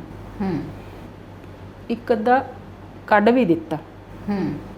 ਇੱਕ ਛੋਟਾ ਜਿਹਾ ਮੁੰਡਾ ਸੀਗਾ, ਛੋਟੇ ਜਿਹੇ ਕੱਦ ਦਾ, ਉਹਨੇ ਤੇਲ ਪਾਇਆ, ਅੱਛੇ ਸਰਦਾਰ ਜੀ ਕੋਈ, ਉਹਨਾਂ ਨੂੰ ਤੇਲ ਪਾਇਆ, ਉਹਨਾਂ ਨੂੰ ਗੁੱਸੇ ਹੋਣ ਲੱਗ ਗਏ, ਕਹਿੰਦੇ ਤੂੰ ਮੈਨੂੰ ਤੇਲ ਘੱਟ ਪਾਇਆ। ਸਾਹਮਣੇ ਮੈਂ ਬੈਠੀ ਸੀ, ਮੈਂ ਭੱਜ ਕੇ ਗਈ, ਮੈਨੂੰ ਦੱਸੋ ਭਾਈ ਸਾਹਿਬ ਕੀ ਗੱਲ ਹੈ? ਕਹਿੰਦੇ ਮੈਡਮ ਤੁਸੀਂ ਕਿਸ ਤਰ੍ਹਾਂ ਦੇ ਰੱਖੇ ਹੋ? ਆਹ ਦੇਖੋ ਮੈਂ 1000 ਰੁਪਏ ਦਿੱਤਾ, ਇਹਨੇ 500 ਦਾ ਮੈਨੂੰ ਤੇਲ ਪਾਇਆ। ਕਹਿੰਦੇ ਮੈਨੂੰ ਪੜ੍ਹੇ ਲਿਖੇ ਨੂੰ ਬੇਵਕੂਫ ਬਣਾਈ ਜਾਂਦਾ। ਉਸ ਟਾਈਮ ਮੈਨੂੰ ਪਤਾ ਲੱਗਣ ਲੱਗ ਗਿਆ ਵੀ ਇਹ ਐਵੇਂ ਕਰਕੇ ਤੇ ਇਹ ਕੁਛ ਕਰਦੇ ਨੇ। ਤੇ ਜਦੋਂ ਉਸ ਦਿਨ ਮੈਂ 2 ਸੇਲਸਮੈਨ ਕੱਢਤੇ, ਜਦੋਂ 2 ਕੱਢੇ, ਜਿਹੜੇ 4 ਹੋਰ ਸੀ ਉਹਨਾਂ ਨੇ ਵੀ ਆਪਣਾ ਇੱਕਾ ਕਰ ਲਿਆ, ਅਸੀਂ ਨਹੀਂ ਮੈਡਮ ਤੇਲ ਪਾਣਾ। ਅੱਛਾ, ਸਾਰੇ ਦੇ ਸਾਰੇ ਚਲੇ ਗਏ, ਸਾਰਾ ਸਟਾਫ ਇੱਕ ਟਾਈਮ 'ਚ ਰਿਜ਼ਾਈਨ ਕਰ ਗਿਆ। ਹੁਣ ਮੇਰੇ ਵਾਸਤੇ ਉਹ ਬਹੁਤ ਵੱਡਾ ਚੈਲੰਜ ਸੀ, ਉਹਨੂੰ ਪੰਪ ਚਲਾਵਾਂ, ਸੇਲਸਮੈਨ ਲੱਭਾਂ। ਜੇ ਮੇਰੇ ਦਿਮਾਗ 'ਚ ਆ ਰਿਹਾ ਹੈ ਕਿ ਮੈਂ ਅਨਟ੍ਰੇਨਡ ਲਵਾਂ, ਫਿਰ ਮੈਂ ਉਹਨਾਂ ਨੂੰ ਟ੍ਰੇਨਡ ਕਿਵੇਂ ਕਰਾਂ। ਪਰ ਉਸ ਟਾਈਮ ਮੇਰੇ ਦਿਮਾਗ 'ਚ ਆਇਆ ਕਿ ਅੱਜ ਤੋਂ ਬਾਅਦ ਮੈਂ ਟ੍ਰੇਨਡ ਰੱਖਣੇ ਹੀ ਨਹੀਂ, ਮੈਂ ਨਹੀਂ ਟ੍ਰੇਨਡ ਰੱਖਣੇ, ਮੈਂ ਪਬਲਿਕ ਨਾਲ ਇਸ ਤਰ੍ਹਾਂ ਦਾ ਹੋਣ ਹੀ ਨਹੀਂ ਦੇਣਾ। ਮੈਂ, ਮੇਰਾ ਬੇਟਾ, ਇੱਕ ਸਾਡਾ ਡਰਾਈਵਰ ਸੀ, 3 ਅਸੀਂ 4 ਜਣੇ ਸੀ। ਯਕੀਨ ਨਹੀਂ ਕਰੋਗੇ, ਅਸੀਂ 5-6 ਦਿਨ ਅਸੀਂ ਇਕੱਲਿਆਂ ਨੇ ਤੇਲ ਪਾਇਆ। ਫਿਰ ਉਹਨਾਂ ਨੇ ਕੋਸ਼ਿਸ਼ ਫਿਰ ਕੀਤੀ ਆਉਣ ਦੀ ਵੀ, ਮੈਡਮ ਨੇ ਤਾਂ ਹੁਣ ਅਸੀਂ ਰਿਜ਼ਾਈਨ ਤਾਂ ਦਿੱਤਾ, ਹੁਣ ਮੈਡਮ ਦਾ ਸਾਨੂੰ ਵਾਪਸ ਬੁਲਾ ਹੀ ਨਹੀਂ ਰਹੇ, ਮੈਡਮ ਨੇ ਤਾਂ ਆਪਣਾ ਕੰਮ ਫਿਰ ਸ਼ੁਰੂ ਕਰ ਲਿਆ। ਇਨ ਬਿਟਵੀਨ ਸਾਡੇ ਜਾਣ ਪਹਿਚਾਣ ਵਾਲੇ ਜਿਵੇਂ ਸੀ, ਮੈਡਮ ਮੇਰਾ ਭਰਾ ਵੇਲਾ ਉਹਨੂੰ ਭੇਜ ਰਿਹਾ, ਮੈਡਮ ਮੇਰਾ ਭਰਾ ਵੇਲਾ ਉਹਨੂੰ ਭੇਜ ਰਿਹਾ, ਮਤਲਬ ਇਸ ਏਰੀਏ ਨੇ ਵੀ ਸਾਥ ਦਿੱਤਾ। ਅਨਟ੍ਰੇਨਡ ਆਏ, ਅਸੀਂ ਖੜੇ ਹੋ ਜਾਣਾ, ਫੀਡ ਕਰਨਾ, ਦੱਸਤਾ ਵੀ ਆ ਤੇਲ ਪਾ, ਪੈਸੇ ਅਸੀਂ ਫੜ ਲੈਣੇ। ਵੀ ਸਾਨੂੰ ਇਹ 2 ਮਹੀਨੇ ਤਾਂ ਲੱਗੇ ਇਮਾਨਦਾਰੀ ਨਾਲ ਕੰਮ ਚਲਾਉਣ ਲਈ। ਤੁਹਾਨੂੰ ਜਦੋਜਹਿਦ 2 ਮਹੀਨੇ ਇੰਨੀ ਜਦੋਜਹਿਦ ਕਰਨੀ ਪਈ ਵੀ ਸਾਡੇ ਪੈਸੇ ਵੀ ਸ਼ੋਰਟ ਹੋ ਜਾਣੇ, ਤੇਲ ਵੀ ਡੋਲ ਦੇਣਾ, ਪੈਟਰੋਲ ਦੀ ਗੱਡੀ 'ਚ ਡੀਜ਼ਲ ਪਾ ਦੇਣਾ, ਵੀ ਸਾਨੂੰ ਇੰਨਾ ਕੁ ਫੇਸ ਕਰਨਾ ਪਿਆ। ਹੌਲੀ ਹੌਲੀ ਕਰਕੇ ਹੁਣ ਇਸ ਟਾਈਮ ਮੇਰੇ ਕੋਲ, ਜਦੋਂ ਮੈਂ ਪੰਪ ਖੋਲ੍ਹਿਆ ਸੀ ਅਪ੍ਰੈਲ 'ਚ ਤੇ ਜੂਨ 'ਚ ਮੇਰੇ ਕੋਲ ਬੱਚੇ ਆਏ ਸੀ 3-4 ਇਸ ਤਰ੍ਹਾਂ ਦੇ ਨੇ, ਉਦੋਂ ਦੇ ਨੇ। ਜਿਹੜੇ ਨਵਾਂ ਸਟਾਫ ਜਿਹੜਾ ਕੋਈ ਰੱਖਣਾ ਹੁੰਦਾ, ਉਹਨੂੰ 1 ਮਹੀਨੇ ਦੀ ਟ੍ਰੇਨਿੰਗ ਦਿੰਦੀ ਆ, ਫਿਰ ਉਹਨਾਂ ਨੂੰ ਮਸ਼ੀਨ ਫੜਾਉਂਦੇ ਆ। ਤੁਸੀਂ ਕਿਹਾ ਸੀ ਕਿ ਤੁਸੀਂ ਸਟਾਰਟਿੰਗ ਦੇ ਵਿੱਚ ਜਿਹੜੇ ਕਸਟਮਰ ਤੁਹਾਡੇ ਕੋਲ ਆਉਂਦੇ ਸੀ ਹੈ ਨਾ, ਪੈਟਰੋਲ ਜਾਂ ਡੀਜ਼ਲ ਦੇ ਲਈ, ਤੁਸੀਂ ਉਹਨਾਂ ਦੇ ਕੰਟੈਕਟ ਨੰਬਰ, ਤੁਸੀਂ ਉਹਨਾਂ ਦਾ ਐਡਰੈਸ, ਨੇਮ ਨੋਟ ਕਰਦੇ ਸੀ, ਰਜਿਸਟਰ ਤੁਸੀਂ ਲਗਾਇਆ ਹੋਇਆ ਸੀ। ਤੇ ਤੁਹਾਨੂੰ ਹੁਣ ਕਿੰਨੇ ਵਰੇ ਹੋ ਗਏ ਨੇ, ਹੁਣ ਵੀ ਇਦਾਂ ਹੀ ਕਰਦੇ ਹੋ? ਨਹੀਂ, ਜਦੋਂ ਕਿਉਂਕਿ ਕਸਟਮਰ ਆਇਆ, ਤੇਲ ਲਿੱਤਾ, ਹੁਣ ਮੈਨੂੰ ਨਹੀਂ ਪਤਾ ਵੀ ਕਿਹੜੇ ਪਿੰਡ ਦਾ, ਕੀ ਇਹਦਾ ਨਾਮ ਹੈ, ਕਿਵੇਂ ਹੈ। ਉਸ ਟਾਈਮ ਮੇਰੇ ਦਿਮਾਗ 'ਚ ਆਇਆ ਵੀ ਮੈਂ ਇੱਕ ਰਜਿਸਟਰ ਲਗਾਵਾਂ, ਨਾਮ, ਵਿਲੇਜ, ਫੋਨ ਨੰਬਰ, ਰਜਿਸਟਰ ਲਾ ਕੇ ਤੇ ਮੈਂ ਮਤਲਬ 6-7 ਮਹੀਨੇ ਮੈਂ ਐਵੇਂ ਕੀਤਾ ਜੀ। ਹੁਣ ਕੀ ਸੀ ਕਿ ਸਾਰਾ ਏਰੀਆ ਮੇਰੇ ਕੰਟੈਕਟ 'ਚ ਵੀ ਸਾਰਿਆਂ ਦੇ ਕੰਟੈਕਟ ਨੰਬਰ ਵੀ ਨੇ। ਜੇ 5 ਦਿਨ ਕੋਈ ਨਹੀਂ ਦਿਖਦਾ ਸੀ, ਮੈਨੂੰ ਫੋਨ ਕਰਦੀ ਸੀ ਵੀ ਤੁਸੀਂ ਆਏ ਨਹੀਂ, ਤੁਸੀਂ ਤੇਲ ਲੈਣ ਨਹੀਂ ਆਏ। ਫਿਰ ਕਿਸੇ ਜਿਹੜਾ ਬਲਕ 'ਚ ਲੈਣ ਲੱਗ ਗਿਆ ਸੀ, ਫਿਰ ਉਹਨਾਂ ਵਾਸਤੇ ਮੈਂ ਗਿਫਟ ਰੱਖਦੀ ਸੀ। 200 ਲੀਟਰ ਲਿੱਤਾ, 300 ਲੀਟਰ ਲਿੱਤਾ, 400 ਲੀਟਰ ਲਿੱਤਾ, ਉਹਨਾਂ ਵਾਸਤੇ ਗਿਫਟ ਹੁੰਦੇ ਸੀਗੇ ਵੀ ਅੱਜ ਤੁਸੀਂ 200 ਲੀਟਰ ਲਿੱਤਾ, ਆ ਤੁਹਾਡਾ ਗਿਫਟ ਬਣਦਾ ਹੈ। ਮਤਲਬ ਇਹ ਮੈਂ 1 ਸਾਲ ਕੀਤਾ। ਫਿਰ ਉਹਨਾਂ ਦੇ ਕਾਰਡ ਬਣਾਏ ਮੈਂ ਵੀ ਤੁਸੀਂ ਸਾਲ 'ਚ ਇੰਨਾ ਤੇਲ ਲੈ ਲਓਗੇ ਤੁਹਾਨੂੰ ਆ ਗਿਫਟ ਮਿਲੂਗਾ, ਤੁਹਾਨੂੰ ਇੱਕ ਬਾਈਕ ਮਿਲੂਗਾ, ਤੁਹਾਨੂੰ ਟੀਵੀ ਮਿਲੂਗਾ, ਤੁਹਾਨੂੰ ਪ੍ਰੈਸ ਮਿਲੂਗੀ, ਤੁਹਾਨੂੰ ਮੋਬਾਈਲ ਮਿਲੂਗਾ। ਫਿਰ 1 ਸਾਲ ਉਹ ਮੇਰੇ ਕੋਲ ਪੱਕੇ ਕਸਟਮਰ ਹੋ ਗਏ ਜੀ। ਇਨ ਬਿਟਵੀਨ ਮੇਰੀ ਸੇਲ ਗਰੋਥ ਪੂਰੀ ਹੋ ਗਈ। ਮਤਲਬ ਤੁਸੀਂ ਪੂਰਾ ਆਪਣਾ ਜਿਹੜਾ ਹੈ ਬਿਜ਼ਨਸ ਨੂੰ ਆਪਣੇ ਨੂੰ ਵਧਾਉਣ ਦੇ ਲਈ ਤੁਸੀਂ ਹਰ ਤਰ੍ਹਾਂ ਸਾਮ ਦਾਮ ਦੰਡ ਵੇ ਤੁਸੀਂ ਸਾਰੇ ਢੰਗ ਜਿਹੜੇ ਆ ਢੰਗ ਵਰਤੇ ਮੈਂ ਜੀ, ਵਰਤਨੇ ਪੈਣੇ ਸੀ ਕਿਉਂਕਿ ਇੱਕ ਕਹਿੰਦੀ ਵਿਸ਼ਵਾਸ ਦਿਵਾਉਣਾ। ਤੁਸੀਂ ਦੇਖੋ ਤੁਸੀਂ 6 ਮਹੀਨੇ ਵਧੀਆ ਵਧੀਆ ਚੱਲੀ ਜਾਓ, ਇੱਕ ਦਿਨ ਤੁਹਾਡੇ ਤੋਂ ਕੋਈ ਗਲਤੀ ਹੋ ਜਾਏ ਤੁਹਾਡਾ ਵਿਸ਼ਵਾਸ ਫੇਰ ਉੱਤੇ ਆ ਜਾਂਦਾ। ਮਤਲਬ ਇਸ ਏਰੀਏ ਨੂੰ ਵਿਸ਼ਵਾਸ ਦਿਵਾਉਣਾ ਬਹੁਤ ਜ਼ਰੂਰੀ ਸੀ। ਪਰ ਇੱਥੇ ਸਾਡੇ ਬਹਿਲ ਪਿੰਡ ਹੈ, ਉੱਥੇ ਇੱਕ ਬਜ਼ੁਰਗ ਹੁਣ ਵੀ ਆਉਂਦੇ ਨੇ, ਬਹੁਤ ਜ਼ਿਆਦਾ ਬਜ਼ੁਰਗ ਨੇ। ਮੈਂ ਬਾਹਰ ਬੈਠੀ ਸੀ, ਆਏ ਕਹਿੰਦੇ ਬੀਬਾ ਜੀ ਅੱਜ ਤੁਹਾਨੂੰ ਇੱਕ ਉਪਾਧੀ ਦੇ ਕੇ ਜਾਊਂਗਾ। ਮੈਨੂੰ ਹੋ ਗਏ ਸੀ 3 ਸਾਲ ਪੰਪ ਚਲਾਉਂਦੇ। ਮੈਂ ਬਾਬਾ ਜੀ ਤੁਹਾਡਾ ਆਸ਼ੀਰਵਾਦ ਮੇਰੇ ਵਾਸਤੇ ਸਾਰੀਆਂ ਉਪਾਧੀਆਂ ਹੀ ਨੇ ਵੀ ਤੁਸੀਂ ਮੈਨੂੰ ਇੰਨਾ ਕੋਆਪਰੇਟ ਦਿੱਤਾ। ਜਿੱਥੇ ਕੋਈ ਗਲਤ ਹੁੰਦਾ ਸੀ ਮੈਨੂੰ ਕਹਿ ਕੇ ਜਾਂਦੇ ਬੀਬਾ ਆਹ ਚੀਜ਼ ਗਲਤ ਹੈ, ਐਵੇਂ ਨਹੀਂ ਸਾਥ ਤਾਂ ਦਿੱਤਾ ਨਾ ਸਾਰਿਆਂ ਨੇ। ਕਹਿੰਦੇ ਸਾਡਾ ਦੇਸ਼ ਇੰਦਰਾ ਗਾਂਧੀ ਨੇ ਚਲਾਇਆ ਸੀ, ਤੁਸੀਂ ਪੰਪ ਚਲਾਤਾ ਨਾ, ਤੁਸੀਂ ਇੰਦਰਾ ਗਾਂਧੀ ਬਰਾਬਰ ਹੋ। ਮੈਂ ਕਿਹਾ ਅੱਛਾ ਐਵੇਂ ਵੀ ਹੁੰਦਾ ਬਾਬਾ ਜੀ? ਕਹਿੰਦੇ ਹੋਰ, ਕਹਿੰਦੇ ਪੰਪ ਚਲਾਉਣਾ ਤਾਂ ਬੇਟਾ ਬਹੁਤ ਔਖਾ ਸੀਗਾ। ਕਿੰਨੇ ਵਾਰੇ ਹੋ ਗਏ ਨੇ ਤੁਹਾਨੂੰ ਹੁਣ ਪੰਪ ਚਲਾਉਂਦੇ ਹੋਏ ਇੱਥੇ? 11 ਸਾਲ ਹੋ ਗਏ। ਤੇ ਟਾਈਮਿੰਗ ਕੋਈ ਨਹੀਂ ਹੁੰਦੀ ਹੋਣੀ ਘਰ ਜਾਣ ਦੀ, ਹੈ ਨਾ? ਕਿਉਂਕਿ ਬਿਜ਼ਨਸ ਦੇ ਵਿੱਚ ਖਾਸ ਕਰਕੇ ਜਿਸ ਲਾਈਨ ਦੇ ਵਿੱਚ ਤੁਸੀਂ ਹੋ ਇੱਥੇ ਤਾਂ ਇਹੀ ਹੁੰਦਾ ਹੈ। ਹਾਂ, ਕੋਈ ਸੰਡੇ ਮੰਡੇ ਨਹੀਂ, ਸਾਰਾ ਕੰਮ ਹੀ ਕੰਮ ਕਰਨਾ। ਤੁਹਾਡੇ ਬਿਲਕੁਲ ਨਾਲ ਜਿਹੜਾ ਇਲਾਕਾ ਹੈ ਨਾ, ਤੁਸੀਂ ਇਹ ਜਿਹੜਾ ਭੁਨਰਹੇੜੀ ਦਾ ਬੀੜ ਵਾਲਾ ਏਰੀਆ ਹੈ ਨਾ, ਤੇ ਕਾਫੀ ਇਹ ਮਸ਼ਹੂਰ ਹੈ ਲੁੱਟਾਂ ਖੋਹਾਂ ਦੀਆਂ ਵਾਰਦਾਤਾਂ ਦੇ ਲਈ। ਤੁਹਾਨੂੰ ਕਦੇ ਡਰ ਨਹੀਂ ਲੱਗਦਾ? ਕਿਉਂਕਿ ਕੈਸ਼ ਨਾਰਮਲੀ ਹੁੰਦਾ ਹੈ ਇਸ ਲਾਈਨ ਦੇ ਵਿੱਚ, ਤੁਹਾਡੇ ਕੋਲ ਸਾਰੇ ਦਿਨ ਦੀ ਪੇਮੈਂਟ ਇਕੱਠੀ ਹੋਈ ਹੁੰਦੀ ਹੈ, ਉਦੋਂ ਕਦੇ ਡਰ ਨਹੀਂ ਲੱਗਦਾ? ਇੱਕ ਤਾਂ ਚੌਂਕੀ, ਭੁਨਰਹੇੜੀ ਚੌਂਕੀ ਨੇੜੇ ਹੈ। ਮਤਲਬ ਤੁਸੀਂ ਇੱਕ ਫੋਨ ਕਰੋ ਨਾਲ ਦੀ ਨਾਲ ਉਹ ਆ ਜਾਂਦੇ ਨੇ। ਇੱਕ ਇਸ ਏਰੀਏ ਨੇ ਸਾਰਿਆਂ ਨੇ ਬਹੁਤ ਕੋਆਪਰੇਟ ਕੀਤਾ। ਮੈਡਮ ਤੁਸੀਂ ਸਾਨੂੰ ਇੱਕ ਫੋਨ ਕਰੋਗੇ ਅਸੀਂ ਸਾਰੇ ਹਾਜ਼ਰ ਹਾਂ, ਕਿਉਂਕਿ ਇਸ ਪੰਪ ਦੀ ਕੁਆਲਿਟੀ ਤੇ ਕੁਆਂਟੀਟੀ 'ਚ ਪੂਰਾ ਜਿੱਥੇ ਮਿਲਦਾ ਹੋਵੇ ਪ੍ਰੋਡਕਟ, ਇਸ ਏਰੀਏ ਨੂੰ ਵੀ ਜ਼ਰੂਰਤ ਸੀ। ਇਹਨਾਂ ਨੂੰ ਵੀ ਤਾਂ ਦੇਖੋ ਤੁਸੀਂ, ਮੈਂ ਬਾਰ-ਬਾਰ ਇੱਕ ਸੇਲਜ਼ਮੈਨ ਹਟਾਣਾ ਜੋ ਇਹਨਾਂ ਨੂੰ ਟਾਂਕਾ ਲਾਵੇ। ਏਰੀਏ ਨੂੰ ਇੱਕ ਵਧੀਆ ਤਰੀਕੇ ਨਾਲ ਤੁਸੀਂ ਕਹਿ ਲਓ ਵੀ ਮੈਂ ਆਪਣੀ ਇਮਾਨਦਾਰੀ ਨਾਲ ਇਹਨਾਂ ਨੂੰ ਵੀ ਤਾਂ ਫਾਇਦਾ ਕਰਾਇਆ, ਫਿਰ ਇਹਨਾਂ ਨੇ ਵੀ ਸਾਥ ਦਿੱਤਾ। ਆ ਸਾਹਮਣੇ ਰਾਧਾ ਸਵਾਮੀ ਸਤਸੰਗ ਘਰ ਹੈ, ਪਿੱਛੇ ਪਿੰਡ ਵਾਲੇ ਨੇ ਖੇਤ, ਮਤਲਬ ਸਾਰੇ ਕੋਆਪਰੇਟ ਕਰਦੇ ਨੇ। ਕਦੇ ਐਵੇਂ ਨਹੀਂ ਲੱਗਿਆ ਵੀ ਮੈਂ ਇੱਥੇ ਅਨਸਿਕਿਉਰ ਹਾਂ। ਮੇਰੀ ਨਾ ਇਹ ਮੰਨਣਾ ਹੈ ਕਿ ਔਰਤਾਂ ਨਾ ਸਾਰੀਆਂ ਹੀ ਹਿੰਮਤ ਬਹੁਤ ਹੁੰਦੀ ਆ ਉਹਨਾਂ ਦੇ ਵਿੱਚ, ਹੈ ਨਾ, ਪਰ ਉਹ ਨਾ ਕਿਤੇ ਰਿਸਕ ਲੈਣ ਤੋਂ ਡਰਦੀਆਂ। ਅਤੇ ਉਹਦਾ ਵੀ ਵੱਡਾ ਕਾਰਨ ਇਹ ਹੁੰਦਾ ਹੈ ਕਿ ਜੇ ਅਸੀਂ ਕਾਮਯਾਬ ਨਾ ਹੋਏ, ਹੈ ਨਾ, ਤਾਂ ਘਰ ਦੇ ਕੀ ਕਹਿਣਗੇ, ਸਮਾਜ ਕੀ ਕਹੂਗਾ ਕਿ ਬਹੁਤ ਵੱਡੇ ਚੱਲੀਆਂ ਸੀ ਇਹ ਘਰੋਂ ਕਰਨ, ਬਾਹਰ ਵੀ ਅਸੀਂ ਕਰਨਾ, ਅਤੇ ਇਹ ਸਾਰਾ ਕੁਝ ਤੁਹਾਡਾ ਮੈਨੇਜ ਹੋ ਗਿਆ ਜਾਂ ਨਹੀਂ ਹੋਇਆ, ਹੈ ਨਾ। ਇਸ ਚੀਜ਼ ਤੋਂ ਡਰਦੀਆਂ, ਉਹ ਰਿਸਕ ਨਹੀਂ ਲੈਂਦੀਆਂ। ਅਤੇ ਫਿਰ ਨਾ ਜਦੋਂ ਅਸੀਂ ਕੋਈ ਕੰਮ ਨਾ ਕਰਨਾ ਹੋਏ, ਫਿਰ ਸਾਡੇ ਕੋਲ ਬਹੁਤ ਸਾਰੇ ਜਿਹੜੇ ਹੈਗੇ ਆ, ਅਸੀਂ ਕਹਿੰਦੇ ਕਿ ਖੁਦ ਨੂੰ ਹੌਸਲਾ ਦਿੰਦੇ ਹਾਂ ਕਹਿ ਕੇ ਕਿ ਜਿਹੜੇ ਐਵੇਂ ਦੇ ਕੰਮ ਕਰਨੇ ਨੇ ਉਹ ਤਾਂ ਸਰੋਜ ਮੈਡਮ ਵਰਗਿਆਂ ਦੇ ਕੰਮ ਨੇ, ਕਿਉਂਕਿ ਜਿਨ੍ਹਾਂ ਨੂੰ ਵੀ ਘਰੋਂ ਵੀ ਸਪੋਰਟ ਹੋਏ ਜਾਂ ਸਭ ਕੁਛ, ਹੈ ਨਾ, ਕਿ ਸਾਡੇ ਵਰਗਿਆਂ ਤੋਂ ਇਹ ਕੰਮ ਨਹੀਂ ਹੋਣਾ, ਹੈ ਨਾ। ਤੁਸੀਂ ਜਦੋਂ ਤੁਹਾਡੇ ਨਾਲ ਗੱਲ ਹੋ ਰਹੀ ਸੀ, ਹਾਲਾਂਕਿ ਇਹ ਬਹੁਤ ਦੁਖਾਂਤ ਹੈ ਤੁਹਾਡੀ ਜ਼ਿੰਦਗੀ ਦਾ, ਪਰ ਇਹ ਗੱਲ ਸਾਡੀਆਂ ਉਹਨਾਂ ਭੈਣਾਂ ਤੱਕ ਪਹੁੰਚਣੀ ਬਹੁਤ ਜ਼ਰੂਰੀ ਹੈ ਜਿਹੜੀਆਂ ਹਿੰਮਤ ਹਾਰ ਜਾਂਦੀਆਂ। ਉਹਨੂੰ ਲੱਗਦਾ ਹੈ ਕਿ ਸਭ ਦੀ ਜ਼ਿੰਦਗੀ 'ਚ ਕੋਈ ਨਾ ਕੋਈ ਹਾਦਸਾ ਵਾਪਰਦਾ, ਅਤੇ ਸਾਨੂੰ ਲੱਗਦਾ ਕਈ ਵਾਰ ਕਿ ਜ਼ਿੰਦਗੀ ਰੁਕ ਗਈ, ਹੁਣ ਅੱਗੇ ਸਭ ਖਤਮ ਹੈ ਨਾ। ਤੁਸੀਂ ਉਹਨਾਂ ਲਈ ਵੀ ਇੱਕ ਮਿਸਾਲ ਬਣ ਕੇ ਉੱਭਰੇ ਹੋ, ਅਤੇ ਉਹਨਾਂ ਭੈਣਾਂ ਨੂੰ ਤੁਸੀਂ ਕੀ ਕਹਿਣਾ ਚਾਹੋਗੇ? ਦੇਖੋ, ਜੋ ਵੀ ਇਨਸਾਨ ਦੁਨੀਆ 'ਚ ਆਇਆ, ਹਰ ਇਨਸਾਨ 'ਚ ਆਪਣੀ ਆਪਣੀ ਕੁਆਲਿਟੀ ਹੈ, ਹਰ ਇਨਸਾਨ 'ਚ ਆਪਣਾ ਕਹਿੰਦੇ ਨੇ ਇੱਕ ਜਨੂਨ ਜਜ਼ਬਾ ਹੁੰਦਾ ਸਾਰਿਆਂ 'ਚ ਅਲੱਗ। ਜੇ ਤੁਸੀਂ ਔਰਤ ਨੂੰ ਕਹਿੰਦੇ ਹੋ ਤਾਂ ਔਰਤ, ਮੈਂ ਕਹਿੰਦੀ ਹਾਂ ਪਰਮਾਤਮਾ ਨੇ ਇੱਕ ਅਲੱਗ ਸ਼ਖਸੀਅਤ ਬਣਾਈ ਹੈ ਜਿਹਦੇ ਵਿੱਚ ਹਰ ਚੀਜ਼ ਕੁੱਟ ਕੇ ਭਰੀ ਹੈ।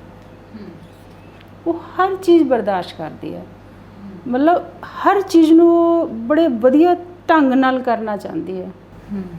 ਪਰ ਕਈ ਵਾਰ ਕੀ ਹੁੰਦਾ ਹੈ ਕਿ ਬਾਰ-ਬਾਰ ਜਿਵੇਂ ਅੱਗੇ ਵਧ ਰਹੀ ਹੈ, ਬਾਰ-ਬਾਰ ਉਹਨੂੰ ਪਿੱਛੇ ਕੀਤਾ ਜਾਂਦਾ, ਬਾਰ-ਬਾਰ ਪਿੱਛੇ ਕੀਤਾ ਜਾਂਦਾ, ਫਿਰ ਉਹ ਕਿਤੇ ਨਾ ਕਿਤੇ ਥੋੜ੍ਹਾ ਜਿਹਾ ਥੱਕ ਜਾਂਦੀ ਹੈ, ਹਾਰਦੀ ਨਹੀਂ, ਥੋੜ੍ਹਾ ਜਿਹਾ ਥੱਕ ਜਾਂਦੀ ਹੈ, ਜਾਂ ਬਿਲਕੁਲ ਸਪੋਰਟ ਨਹੀਂ ਮਿਲਦੀ, ਜਾਂ ਉਹਨਾਂ ਦੇ ਦਿਮਾਗ 'ਚ ਪਰਿਵਾਰ ਵੱਲੋਂ ਇਹ ਹੁੰਦਾ ਬਸ ਇਹ ਚੁੱਲ੍ਹਾ ਚੌਕਾ ਕਰੂਗੀ, ਰੋਟੀ ਕਰੂਗੀ, ਬਸ ਦੈਟਸ ਇਟ।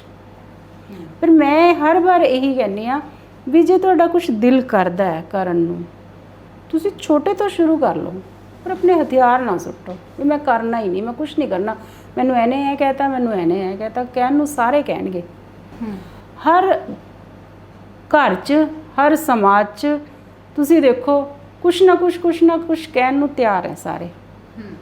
ਤੁਸੀਂ ਬਾਹਰ ਜਾਓਗੇ ਤਾਂ ਵੀ ਕਹਿਣਗੇ, ਤੁਸੀਂ ਜੇ ਵਧੀਆ ਕੰਮ ਕਰੋਗੇ ਤਾਂ ਵੀ 10 ਜਣੇ ਬਾਹਰ ਗੱਲਾਂ ਕਰਨਗੇ, ਇਹਦਾ ਕੀ ਹੈ, ਇਹ ਤਾਂ ਵਿਹਲੀ ਹੈ, ਇਹਦਾ ਇਹ ਕੰਮ ਕਰਨਾ ਹੈ। ਤੁਹਾਡੇ ਜਿਹੜੀ ਮਿਹਨਤ ਹੈ ਉਹਦੇ ਵਾਸਤੇ ਤੁਹਾਡੇ ਵਾਸਤੇ ਕੋਈ ਐਪਰੀਸ਼ੀਏਸ਼ਨ ਨਹੀਂ ਹੁੰਦੀ। ਪਰ ਮੈਂ ਇਹ ਕਹਿੰਦੀ ਹਾਂ ਵੀ ਸਾਰੀਆਂ ਲੇਡੀਜ਼ ਨੂੰ ਵੀ ਤੁਸੀਂ ਜੇ ਤੁਹਾਡੇ 'ਚ ਕੈਲੀਬਰ ਹੈ, ਤੁਹਾਡੇ 'ਚ ਕੁਆਲਿਟੀ ਹੈ, ਤੁਸੀਂ ਕਰਨਾ ਚਾਹੁੰਦੇ ਹੋ ਤਾਂ ਉਹਨੂੰ ਕਰੋ। ਜੇ ਮੈਂ ਨਾ ਪੜ੍ਹਦੀ, ਜੇ ਮੈਂ BA ਨਾ ਕਰਦੀ, ਹਾਊਸ ਵਾਈਫ ਸੀ ਮੈਂ, ਤਾਂ BA ਕੀਤੀ, MA ਕੀਤੀ, BEd ਕੀਤੀ, ਬਿਜ਼ਨਸ ਹੁਣ ਰਨ ਹੋ ਰਿਹਾ, ਚੱਲ ਰਿਹਾ, ਵਧੀਆ ਚੱਲ ਰਿਹਾ। ਕੁਛ ਟਾਈਮ ਬਾਅਦ ਫਿਰ ਸਾਰੇ ਹੀ ਪ੍ਰੇਜ਼ ਕਰਨ ਲੱਗ ਜਾਂਦੇ ਨੇ, ਪਰ ਜਦੋਂ ਆਪਾਂ ਸਟਾਰਟਿੰਗ 'ਚ ਰੁਕਦੇ ਆ ਨਾ, ਫਿਰ ਆਪਾਂ ਆਪਣੇ ਆਪ ਨੂੰ ਹੀ ਧੋਖਾ ਦਿੰਦੇ ਹਾਂ।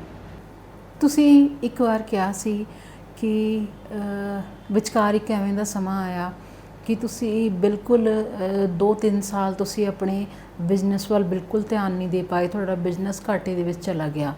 ਉਸ ਮੈਂ ਹਾਲਾਂਕਿ ਤੁਹਾਡਾ ਬਹੁਤ ਦਰਦਨਾਕ ਪਹਿਲੂ ਹੈ ਜ਼ਿੰਦਗੀ ਦਾ, ਪਰ ਮੈਂ ਜ਼ਰੂਰ ਜਾਣਨਾ ਚਾਹੂੰਗੀ ਕਿ ਐਵੇਂ ਦਾ ਕੀ ਹੋਇਆ ਸੀ ਤੇ ਤੁਸੀਂ ਉਸ ਚੀਜ਼ ਤੋਂ ਦੁਬਾਰੇ ਉੱਭਰ ਕੇ ਆਏ ਹੋ।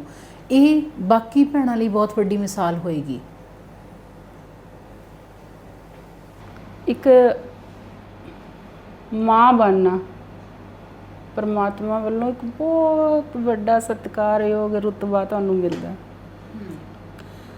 ਬੱਚੇ ਹੈ, ਆਪਾਂ ਬੱਚਿਆਂ ਨੂੰ ਸੰਸਕਾਰ ਦਿੰਦੇ ਹਾਂ, ਪੜ੍ਹਾਉਂਦੇ ਹਾਂ, ਵੱਡਾ ਕਰਦੇ ਹਾਂ, ਸਾਰਾ ਕੁਛ ਮਾਂ ਦਾ ਬਹੁਤ ਟਾਈਮ ਲੱਗਦਾ ਉਸ ਚੀਜ਼ 'ਚ, ਪਰ ਮਾਂ ਨੂੰ ਉਸ ਟਾਈਮ 'ਚ ਖੁਸ਼ੀ ਮਿਲਦੀ ਹੈ ਕਿ ਮੈਂ ਆਪਣੇ ਬੱਚੇ ਵਾਸਤੇ ਕੁਝ ਕਰ ਰਹੀ ਹਾਂ ਅਤੇ ਮੇਰਾ ਬੱਚਾ ਅੱਗੇ ਜਾ ਕੇ ਸਮਾਜ 'ਚ ਜਦੋਂ ਖੜਾ ਹੋਊਗਾ ਵਧੀਆ ਰੁਤਬੇ ਨਾਲ, ਤਾਂ ਮਾਂ ਨੂੰ ਬਹੁਤ ਪ੍ਰਾਊਡ ਫੀਲ ਹੋਊਗਾ। ਨਰਿੰਦਰ ਸਿੰਘ ਕਪੂਰ ਨਾ ਇੱਕ ਥਾਂ 'ਤੇ ਲਿਖਦੇ ਨੇ, ਉਹ ਕਹਿੰਦੇ ਕਿ ਜਦੋਂ ਮਾਂ ਬੱਚੇ ਦੀਆਂ ਛੋਟੀਆਂ-ਛੋਟੀਆਂ ਜ਼ਰੂਰਤਾਂ ਪੂਰਾ ਕਰਦੀ ਹੈ ਨਾ, ਤਾਂ ਉਹ ਪੂਰੀਆਂ ਕਰਦੇ ਉਹਨੂੰ ਇਹ ਲੱਗਣ ਲੱਗ ਜਾਂਦਾ ਕਿ ਬੱਚਾ ਮੇਰੇ ਤੋਂ ਬਿਨਾਂ ਨਹੀਂ ਰਹਿ ਸਕਦਾ, ਜਦ ਕਿ ਹਕੀਕਤ ਇਹ ਹੈ ਕਿ ਮਾਂ ਬੱਚੇ ਤੋਂ ਬਿਨਾਂ ਨਹੀਂ ਰਹਿ ਸਕਦੀ। ਮਮਤਾ, ਮਾਂ ਦੀ ਮਮਤਾ, ਬੱਚੇ ਨੂੰ ਮਾਂ ਦੀ ਜ਼ਰੂਰਤ ਹੁੰਦੀ ਹੈ। ਬੱਚੇ ਨੂੰ ਉਸ ਜ਼ਰੂਰਤ ਨੂੰ ਮਾਂ ਇੰਨੀ ਵਧੀਆ ਢੰਗ ਨਾਲ ਪੂਰਾ ਕਰਦੀ ਹੈ ਨਾ ਕਿ ਬੱਚੇ ਨੂੰ ਕਿਤੇ ਵੀ ਫੀਲ ਨਹੀਂ ਹੁੰਦਾ ਕਿ ਮੈਨੂੰ ਕੁਝ ਕਮੀ ਰਹਿ ਗਈ। ਮੇਰੀ ਲਾਈਫ, ਮੇਰੇ 2 ਬੱਚੇ, ਬੜਾ ਬੇਟਾ ਨੀਰਜ, ਛੋਟਾ ਬੇਟਾ ਮਾਨੁਜ, ਅਤੇ ਸਾਡੀ ਇੱਕ ਅਲੱਗ ਦੁਨੀਆ ਸੀ। ਪੜ੍ਹਨ 'ਚ ਮਾਂ ਪੜ੍ਹਦੀ ਹੈ, ਨੈਚੁਰਲੀ ਬੱਚੇ ਵੀ ਵਧੀਆ ਹੀ ਪੜ੍ਹਨਗੇ। ਇੱਧਰੋਂ ਬੜਾ ਬੇਟਾ, ਛੋਟਾ ਬੇਟਾ, ਮੈਂ, ਅਸੀਂ ਤਿੰਨੋਂ ਪੜ੍ਹਨਾ, ਸਾਡਾ ਐਡਾ ਵਧੀਆ ਮਾਹੌਲ। ਬੜਾ ਬੇਟਾ ਥਾਪਰ MBA ਕਰ ਗਿਆ, ਅਸੀਂ ਪਟਿਆਲਾ ਆਏ ਲੋਕਲ, ਚਲੋ ਸਾਰਾ ਸਾਨੂੰ ਵਧੀਆ ਮਿਲ ਗਿਆ। ਹਸਬੈਂਡ ਮੇਰੇ ਐਕਸੀਅਨ। ਛੋਟਾ ਬੇਟਾ ਮੇਰਾ ਪੰਜਾਬੀ ਯੂਨੀਵਰਸਿਟੀ ਤੋਂ B.Pharma ਕਰਕੇ ਜਾਮੀਆ ਹਮਦਰਦ ਯੂਨੀਵਰਸਿਟੀ 'ਚ ਉਹਦਾ ਸਿਲੈਕਸ਼ਨ ਹੋ ਗਿਆ, ਛੋਟੇ ਬੇਟੇ ਦਾ। ਬਹੁਤ ਜ਼ਿਆਦਾ ਇੰਟੈਲੀਜੈਂਟ, ਹਰ ਫੀਲਡ 'ਚ ਐਕਸਪਰਟ। ਉਹਨੇ ਡਾਂਸ ਕਰਨਾ ਹੈ, ਉਹਨੇ ਸਵੀਮਿੰਗ ਕਰਨੀ ਹੈ, ਉਹਨੇ ਆਪਣੀ ਸਟੱਡੀ ਕਰਨੀ ਹੈ, ਔਰ ਆਪਣੇ ਵਾਸਤੇ ਉਹ ਮਤਲਬ ਬਹੁਤ ਜ਼ਿਆਦਾ, ਜਿਵੇਂ ਨਹੀਂ ਹੁੰਦਾ ਵੀ ਐਕਸਟਰਾ ਆਰਡੀਨਰੀ ਬੱਚਾ ਉਹ, ਹਰ ਗੱਲ 'ਚ ਮਾਂ ਭਗਤ ਅੱਜ ਦੇ ਸਮਾਜ 'ਚ। ਪਰ ਉਹ ਬੱਚਾ ਮਤਲਬ ਸਰਵਣ ਪੁੱਤਰ ਅਸੀਂ ਕਹਿੰਦੇ ਹਾਂ।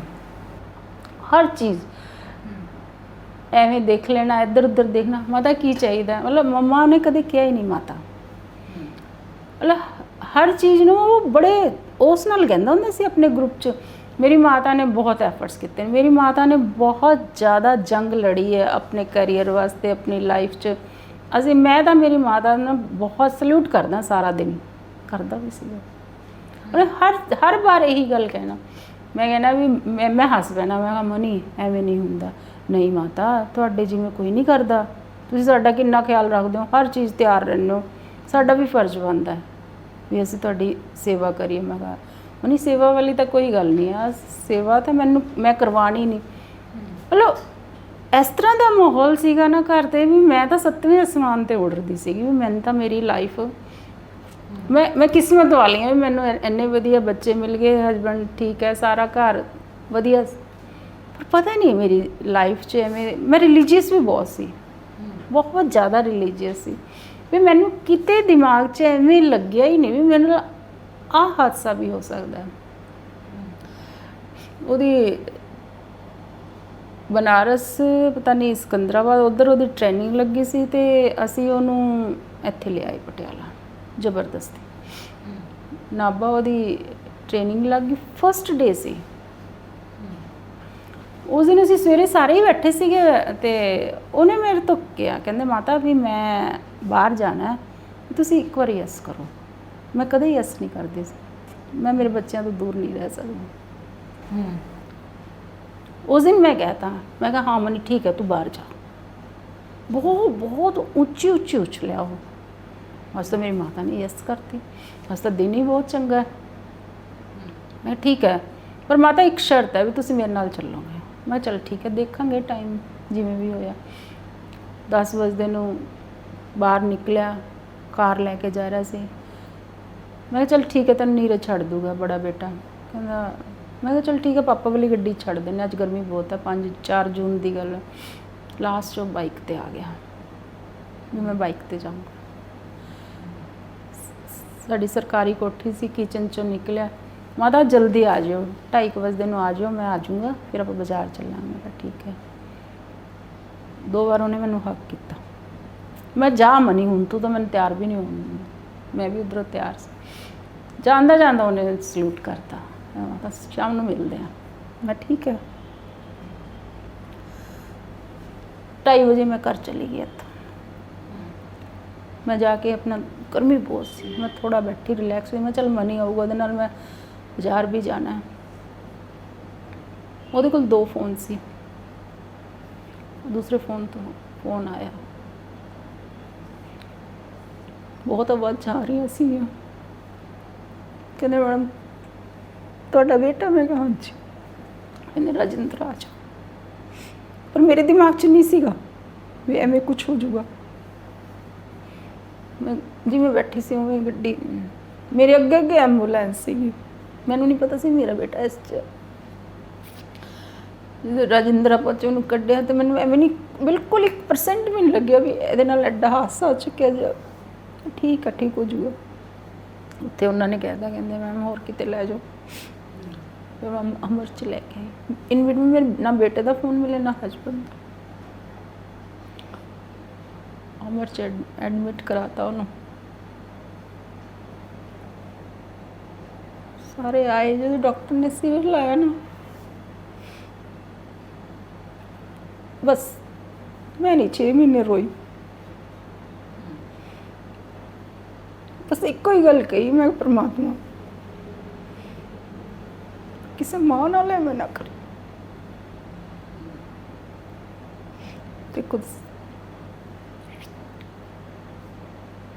ਔਖਾ, ਬਹੁਤ ਔਖਾ। ਮਤਲਬ ਸਾਰਾ ਕੁਝ ਜਿਵੇਂ ਐਵੇਂ ਲੱਗਿਆ ਸੀ ਵੀ ਮੇਰਾ ਸਾਰਾ ਕੁਝ ਖਤਮ ਹੋ ਗਿਆ।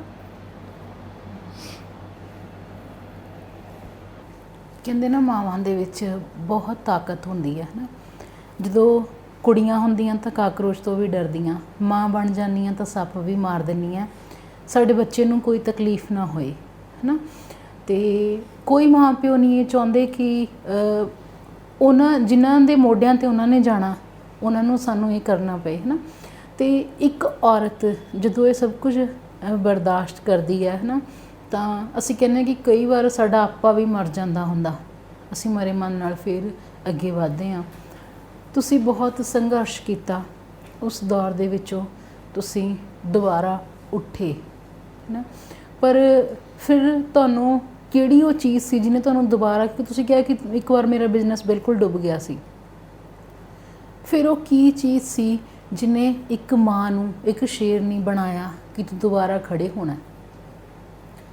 ਉਹਦੇ ਹਮੇਸ਼ਾ ਇੱਥੇ ਆ ਕੇ ਉਹਨੇ ਬਾਈਕ ਰੋਕਣਾ, ਆ ਕੇ ਹੀ ਹੈ ਨਾ ਮਾਤਾ ਇੱਥੇ ਆਉਣਾ ਨਾ ਮੇਰਾ ਦਿਲ ਖੁਸ਼ ਹੋ ਜਾਂਦਾ ਹੈ, ਤੁਹਾਨੂੰ ਦੇਖ ਕੇ ਮੇਰਾ ਦਿਲ ਖੁਸ਼ ਹੋ ਜਾਂਦਾ ਹੈ।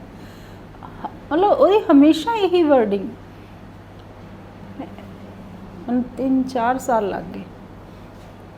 ਦਿਨ ਮੈਂ ਐਵੇਂ ਹੀ ਬੈਠੀ, ਮਤਲਬ ਮੈਂ ਬਿਲਕੁਲ ਚੇਂਜ ਹੋ ਚੁੱਕੀ ਸੀ।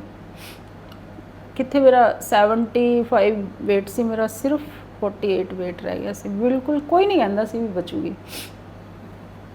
ਮੈਂ ਕਿਹਾ ਜੇ ਮੈਂ ਐਵੇਂ ਵੀ ਮਰ ਗਈ ਮੇਰੇ ਬੇਟੇ ਨੂੰ ਬਹੁਤ ਫੀਲ ਹੋਊਗਾ। ਮੇਰੀ ਮਾਂ ਤਾਂ, ਮੈਂ ਤਾਂ ਮੇਰੀ ਮਾਂ ਨੂੰ ਬਹੁਤ ਜ਼ਿਆਦਾ ਹੌਸਲੇ ਵਾਲੀ ਕਹਿੰਦਾ ਸੀ। ਮੇਰੀ ਮਾਤਾ ਨੇ ਇੰਨਾ ਸੰਘਰਸ਼ ਕੀਤਾ। ਫਿਰ ਮੈਂ 3-4 ਸਾਲ ਇੰਨਾ ਸੌਖਾ ਨਹੀਂ ਸੀ। ਮਾਂ ਸੀ ਨਾ ਮੈਂ,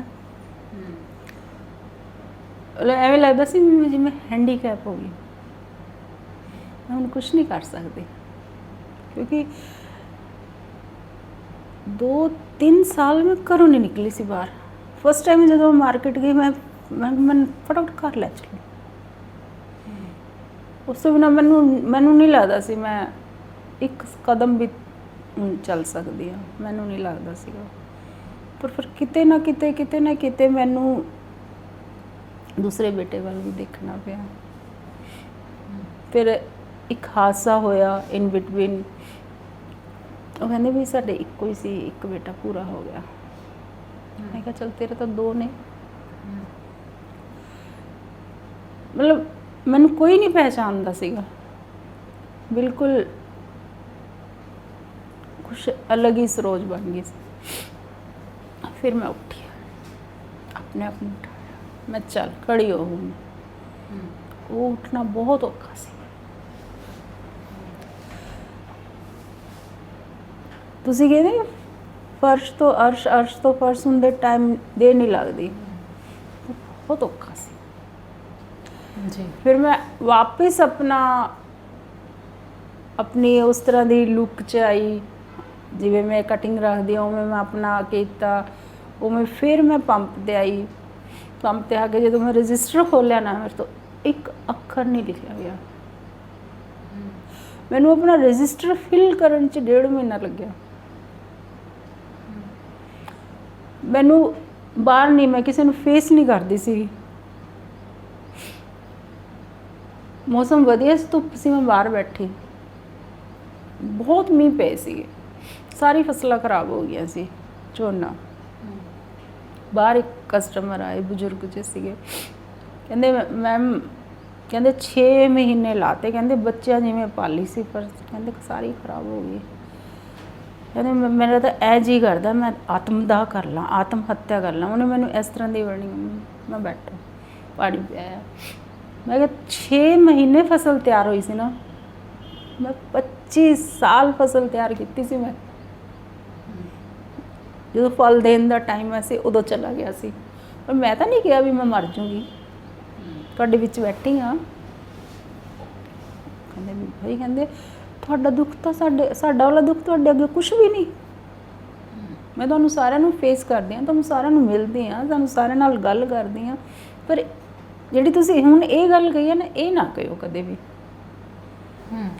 ਫਿਰ ਸਾਰੇ ਇੱਥੇ ਵੀ ਲੱਗਿਆ, ਮੈਡਮ ਨਾਲ ਐਡਾ ਵੱਡਾ ਹਾਦਸਾ ਹੋਇਆ, ਮੈਡਮ ਆ ਰਹੇ ਨੇ ਪੰਪ 'ਤੇ, ਮੈਡਮ ਪੰਪ ਚਲਾ ਰਹੇ ਨੇ। ਮੈਨੂੰ 1.5 ਸਾਲ ਲੱਗਿਆ, ਮੈਂ ਫਿਰ ਆਪਣੇ ਪੰਪ ਨੂੰ ਉੱਥੇ ਹੀ ਲੈ ਕੇ ਆਈ।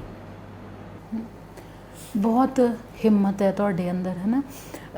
ਤੁਸੀਂ ਸਿਰਫ ਆਪਣੇ ਲਈ ਨਹੀਂ, ਦੂਜਿਆਂ ਲਈ ਵੀ ਤੁਸੀਂ ਬਹੁਤ ਕੁਝ ਕਰ ਰਹੇ ਹੋ। ਤੁਸੀਂ ਕਿਹਾ ਕਿ ਸਮਾਜ ਸੇਵਾ ਦੇ ਨਾਲ ਤੁਸੀਂ ਜੁੜੇ ਹੋਏ ਹੋ, ਅਤੇ ਇਸ ਖੇਤਰ ਦੇ ਵਿੱਚ ਖਾਸ ਕਰਕੇ ਜਦੋਂ ਕੋਈ ਔਰਤ ਆਉਂਦੀ ਹੈ ਨਾ, ਤਾਂ ਬਹੁਤ ਸਾਰੀਆਂ ਜਿਹੜੀਆਂ ਧਾਰਨਾਵਾਂ ਇੱਧਰ ਵੀ ਨਾਲ ਚੱਲਦੀਆਂ ਨੇ। ਅਤੇ ਤੁਹਾਡੇ ਕੋਲ ਇਸ ਖੇਤਰ ਦੇ ਵਿੱਚ ਵਧੇਰੇ ਕਰਕੇ ਕੇਸ ਕਿਵੇਂ ਦੇ ਆਉਂਦੇ ਨੇ? ਜ਼ਿਆਦਾ ਕੇਸਿਸ ਤਾਂ ਮੈਂ ਫੇਸ ਕੀਤੇ ਮੈਰਿਡ ਕੁੜੀਆਂ ਵਾਸਤੇ, ਜਿਵੇਂ ਉਹਨਾਂ ਨੇ ਕਹਿਣਾ ਵੀ 2 ਮਹੀਨੇ ਬਾਅਦ, 3 ਮਹੀਨੇ ਬਾਅਦ, ਜਾਂ ਇੱਕ ਬੱਚਾ ਹੋਣਾ ਵੀ ਅਸੀਂ ਹੁਣ ਆਪਣੇ ਸਹੁਰੇ ਘਰ ਨਹੀਂ ਜਾਣਾ। ਤੇ ਮਤਲਬ ਰਿਸਪੈਕਟ ਬਹੁਤ ਕਰਦੇ ਸੀ ਵੀ ਅਸੀਂ ਜਿਵੇਂ ਡਿਸੀਜਨ ਲੈਂਦੇ ਸੀ ਉਹ ਸਾਡੀ ਕਮੇਟੀ ਉਵੇਂ ਮੰਨਦੇ ਹੁੰਦੇ ਸੀ।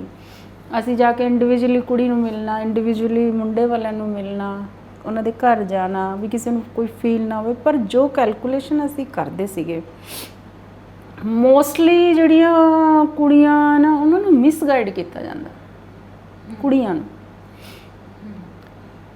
ਤੇ ਅਸੀਂ ਨਹੀਂ ਕਹਿੰਦੇ ਠੀਕ ਹੈ, ਪੇਕੇ ਘਰ 'ਚ ਕੁੜੀਆਂ ਦੀ ਅਲੱਗ ਪਰਵਰਿਸ਼ ਹੁੰਦੀ ਹੈ, ਜੇ ਸਹੁਰੇ ਘਰ ਜਾਂਦੀਆਂ ਥੋੜ੍ਹਾ ਜਿਹਾ ਮਾਹੌਲ ਅਲੱਗ ਹੁੰਦਾ ਹੈ। ਪਰ ਸੱਸਾਂ ਵੀ ਮਾਵਾਂ ਹੀ ਹੁੰਦੀਆਂ ਨੇ ਨਾ, ਉਹਨਾਂ ਨੂੰ ਉਸ ਹਿਸਾਬ ਨਾਲ ਸਿਖਾਉਂਦੀਆਂ ਨੇ, ਥੋੜ੍ਹਾ ਜਿਹਾ ਡਿਸਿਪਲਿਨ 'ਚ ਸਿਖਾਉਂਦੀਆਂ ਨੇ ਜਿਹੜਾ ਉਹ ਪਿੱਛੋਂ ਨਹੀਂ ਆਈਆਂ ਹੁੰਦੀਆਂ। ਜਦੋਂ ਡਿਸਿਪਲਿਨ ਸਿਖਾਉਂਦੀਆਂ ਨੇ, ਸੱਸ ਇਹ ਸੋਚਦੀ ਹੈ ਕਿ ਜਿਹੜੀ ਇਹ ਨੂੰਹ ਮੇਰੀ ਆਈ ਹੈ ਉਹ ਪਰਫੈਕਟ ਹੋ ਜਾਏ, ਥੋੜ੍ਹੇ ਟਾਈਮ 'ਚ ਘਰ ਵਧੀਆ ਆਪਣਾ ਮੈਨੇਜ ਕਰ ਲੈ। ਪਰ ਕਿਤੇ ਨਾ ਕਿਤੇ ਫੈਮਿਲੀ ਨੂੰ ਲੱਗਦਾ ਵੀ ਸਾਡੀ ਕੁੜੀ 'ਤੇ ਪ੍ਰੈਸ਼ਰ ਪੈ ਰਿਹਾ।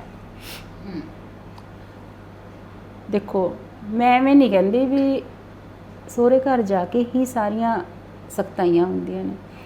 ਜੇ ਆਪਾਂ ਨੂੰ ਪਤਾ ਵੀ ਆਪਾਂ ਆਪਣੀ ਕੁੜੀਆਂ ਦਾ ਵਿਆਹ ਕਰਨਾ, ਸਹੁਰੇ ਘਰ ਭੇਜਣਾ, ਤਾਂ ਆਪਾਂ ਨੂੰ ਵੀ ਥੋੜ੍ਹਾ ਜਿਹਾ ਚਾਹੀਦਾ ਉਹਨਾਂ ਨੂੰ ਡਿਸਿਪਲਿਨ ਸਿਖਾਉਣਾ। ਇਹ ਤਾਂ ਹੈ ਨਹੀਂ ਵੀ ਆਪਾਂ ਘਰ ਹੀ ਰੱਖ ਲਾਂਗੇ ਜੀ, ਆਪਾਂ ਉਹਨਾਂ ਨੂੰ 20 ਸਾਲ 22 ਸਾਲ 25 ਸਾਲ ਦੀ ਕਰਕੇ ਹੀ ਭੇਜਾਂਗੇ। ਉਹਨਾਂ ਦਿਨਾਂ 'ਚ ਅਸੀਂ ਉਹਨਾਂ ਨੂੰ ਇਹ ਸਿਖਾਉਂਦੇ ਹੀ ਨਹੀਂ, ਜਾਂ ਅਸੀਂ ਕਹਿੰਦੇ ਹੀ ਨਹੀਂ ਵੀ ਉਹ ਸਾਰੀਆਂ ਚੀਜ਼ਾਂ ਤੁਹਾਨੂੰ ਉੱਥੇ ਜਾ ਕੇ ਫੇਸ ਕਰਨੀ। ਪਹਿਲਾਂ ਸਾਡੀਆਂ ਮਾਵਾਂ ਕਹਿੰਦੀਆਂ ਹੁੰਦੀਆਂ ਸੀ, ਜੇ ਲੜ ਕੇ ਆਈ ਆ ਦਰਵਾਜ਼ਾ ਬੰਦ ਹੈ, ਹੱਸੀ ਖੁਸ਼ੀ ਆਈ, ਆਰਾਮ ਨਾਲ ਆਈ, ਅਸੀਂ ਤੈਨੂੰ ਬੜੇ ਪਿਆਰ ਨਾਲ ਸਤਿਕਾਰ ਨਾਲ ਰੱਖਾਂ। ਪਰ ਹੁਣ ਕੀ ਹੈ, ਚੇਂਜ ਹੁੰਦਾ ਜਾ ਰਿਹਾ। ਕੁੜੀ ਨੇ ਫੋਨ ਕੀਤਾ, ਥੋੜ੍ਹਾ ਜਿਹਾ ਕਹਿਤਾ, ਸਾਰਾ ਘਰ ਦਾ ਹਿਸਾਬ ਸਿਸਟਮ ਸਾਰਾ। ਮੁੰਡਾ ਵੀ ਡਿਸਟਰਬ ਹੁੰਦਾ ਹੈ। ਮੁੰਡੇ 'ਚ ਤਾਂ ਦੇਖੋ ਉਹਦੀ ਪਰਵਰਿਸ਼ ਹੀ, ਉਹਨੂੰ ਸੰਸਕਾਰ ਹੀ ਇਸ ਤਰ੍ਹਾਂ ਦੇ ਮਿਲੇ ਨੇ ਕਿ ਉਹ ਮੁੰਡਾ ਹੈ। ਰੇਅਰ ਕੋਈ ਹੋਵੇ ਚਲੋ ਠੀਕ ਹੈ ਨਾਲ ਮਿਲ ਕੇ ਚੱਲੇ, ਪਰ ਮੋਸਟ ਪ੍ਰੋਬਬਲੀ ਹੁੰਦਾ ਹੈ ਕਿ ਮੁੰਡੇ ਇੰਨੇ ਕੇਅਰਿੰਗ ਨਹੀਂ ਹੁੰਦੇ। ਸਾਡਾ ਸਮਾਜ ਹਲੇ ਉਹਨਾਂ ਨੂੰ ਉਹ ਦੇ ਨਹੀਂ ਪਾਇਆ ਵੀ ਸਾਨੂੰ ਵੀ ਚਾਹੀਦਾ ਹੈ ਵੀ ਆਪਣੇ ਮੁੰਡਿਆਂ ਨੂੰ ਵੀ ਕਹੋ ਵੀ ਉਹ ਪਰਾਏ ਘਰ 'ਚੋਂ ਆਈਆਂ, ਉਹਨਾਂ ਦੀ ਹੈਲਪ ਕਰੋ। ਜੇ ਕਿਚਨ 'ਚ ਜਾਊਗਾ ਤਾਂ ਮਾਵਾਂ ਨੇ ਨਹੀਂ ਜਾਣ ਦੇਣਾ, ਜੇ ਉਹਦੀ ਹੈਲਪ ਕਰੂਗਾ ਤਾਂ ਉਹਦੀ ਪ੍ਰੋਬਲਮ ਹੈ। ਜੋ ਘਰ ਇਹ ਸਾਰੀ ਚੀਜ਼ਾਂ ਕਰ ਗਏ ਉਹ ਨਹੀਂ ਵੀ ਹੁੰਦੀਆਂ। ਪਰ ਮੈਂ ਜਿੱਥੋਂ ਤੱਕ ਦੇਖਿਆ ਵੀ ਕੁੜੀਆਂ ਨਾਲ ਥੋੜ੍ਹਾ ਜਿਹਾ ਹੁੰਦਾ ਹੈ ਵੀ, ਜਾਂ ਤੁਸੀਂ ਲਗਾ ਲਓ ਪੇਰੈਂਟਸ ਲਗਾ ਲਓ, ਮਦਰ ਲਗਾ ਲਓ, ਵੀ ਕੋਈ ਨਾ ਕੋਈ ਤਾਂ ਉਹਨੂੰ ਮਿਸਗਾਈਡ ਕਰਦਾ ਹੈ। ਜੇ ਸਾਥ ਦੇਣ ਵਾਲਾ ਕੋਈ ਨਾ ਹੋਊਗਾ ਘਰ 'ਚ, ਉਹ ਕਿਵੇਂ ਵਾਪਸ ਆ ਜੂਗੀ। ਪਹਿਲਾਂ ਚਿੱਠੀਆਂ ਹੁੰਦੀਆਂ ਸੀ, ਚਿੱਠੀਆਂ ਜਾਂਦੀਆਂ ਸੀ, ਫਿਰ ਜਾ ਕੇ ਕਿਤੇ ਇੰਨੇ ਗੱਲ ਠੰਡੀ ਪੈ ਜਾਂਦੀ ਸੀ। ਹੁਣ ਕਿ ਫੋਨ ਨੇ ਨਾਲ ਦੀ ਨਾਲ ਫੋਨ ਕੀਤਾ। ਇਹ ਸਾਡੇ ਸਮਾਜ 'ਚ ਇੱਕ ਬਹੁਤ ਕਹਿੰਦੇ ਨੇ ਗੰਭੀਰ ਸਮੱਸਿਆ ਬਣਦੀ ਜਾ ਰਹੀ ਹੈ। ਕਈ ਤਾਂ ਇਸ ਤਰ੍ਹਾਂ ਦੇ ਕੇਸ ਵੀ ਦੇਖੇ ਨੇ ਕਿ ਆਪਸ 'ਚ ਲੜਾਈ ਹੋਈ ਤੇ ਉਹ ਫੋਨ ਕਰ ਦਿੰਦੇ ਨੇ, ਜਦ ਤੱਕ ਪੇਰੈਂਟਸ ਆਉਂਦੇ ਆ ਉਦੋਂ ਤੱਕ ਮਾਮਲਾ ਸ਼ਾਂਤ ਵੀ ਹੋ ਜਾਂਦਾ ਹੈ। ਪੇਰੈਂਟਸ ਨੂੰ ਆਉਣਾ ਹੀ ਨਹੀਂ ਚਾਹੀਦਾ, ਹੈ ਨਾ। ਕੋਈ ਗੱਲ ਨਹੀਂ, ਮਾਵਾਂ ਸਮਝਾ ਦੇਣ, ਕੋਈ ਗੱਲ ਨਹੀਂ, ਕੱਲ੍ਹ ਆਵਾਂਗੇ, ਪਰਸੋਂ ਆਵਾਂਗੇ, ਇਮੀਡੀਏਟਲੀ ਉਹ ਵੀ ਨਾ ਆਉਣ। ਐਡੀ ਕੋਈ, ਮੈਂ ਕਈ ਵਾਰ ਦੇਖਿਆ ਵੀ ਐਡੀ ਵੱਡੀ ਕੋਈ ਗੱਲ ਵੀ ਹੈ ਨਹੀਂ, ਵੀ ਐਡੀ ਕੋਈ ਲੜਾਈ ਵਾਲੀ ਵੀ ਗੱਲ ਨਹੀਂ। ਕਈ ਵਾਰ ਮੇਰੇ ਕੋਲ ਇੱਕ ਅੱਧਾ ਕੇਸ ਇਸ ਤਰ੍ਹਾਂ ਦਾ ਸੀਗਾ ਵੀ ਮੈਨੂੰ ਖਰਚਾ ਨਹੀਂ ਮਿਲਦਾ। ਅਸੀਂ ਕਿਹਾ ਵੀ ਤੈਨੂੰ ਖਰਚਾ ਕਿਸ ਚੀਜ਼ 'ਚ ਚਾਹੀਦਾ, ਤੈਨੂੰ ਰੋਟੀ ਮਿਲ ਰਹੀ ਹੈ, ਤੂੰ ਕਿਤੇ ਜਾਣਾ ਉਹ ਮਿਲ ਰਿਹਾ, ਤੈਨੂੰ ਕੱਪੜਾ ਮਿਲ ਰਿਹਾ, ਖਰਚਾ ਹੋਰ ਕੀ ਚਾਹੀਦਾ ਤੈਨੂੰ। ਵੀ ਕਹਿੰਦੇ ਵੀ ਮੈਂ ਕਿਤੇ ਆਪਣਾ ਇੰਡੀਵਿਜੂਅਲੀ ਜਾਣਾ ਹੋਵੇ, ਕਿਤੇ ਮੈਂ ਸਲੂਨ ਜਾਣਾ ਹੋਵੇ, ਤਾਂ ਮੈਂ ਕਿਹਾ ਠੀਕ ਹੈ, ਇਸ ਪਰਿਵਾਰ 'ਚ ਰਹਿ, ਜੇ ਇਹਨਾਂ ਕੋਲ ਖਰਚਾ ਹੋਊਗਾ ਖਰਚਾ ਵੀ ਦੇਣਗੇ ਤੈਨੂੰ, ਐਡੀ ਕੋਈ ਗੱਲ ਨਹੀਂ।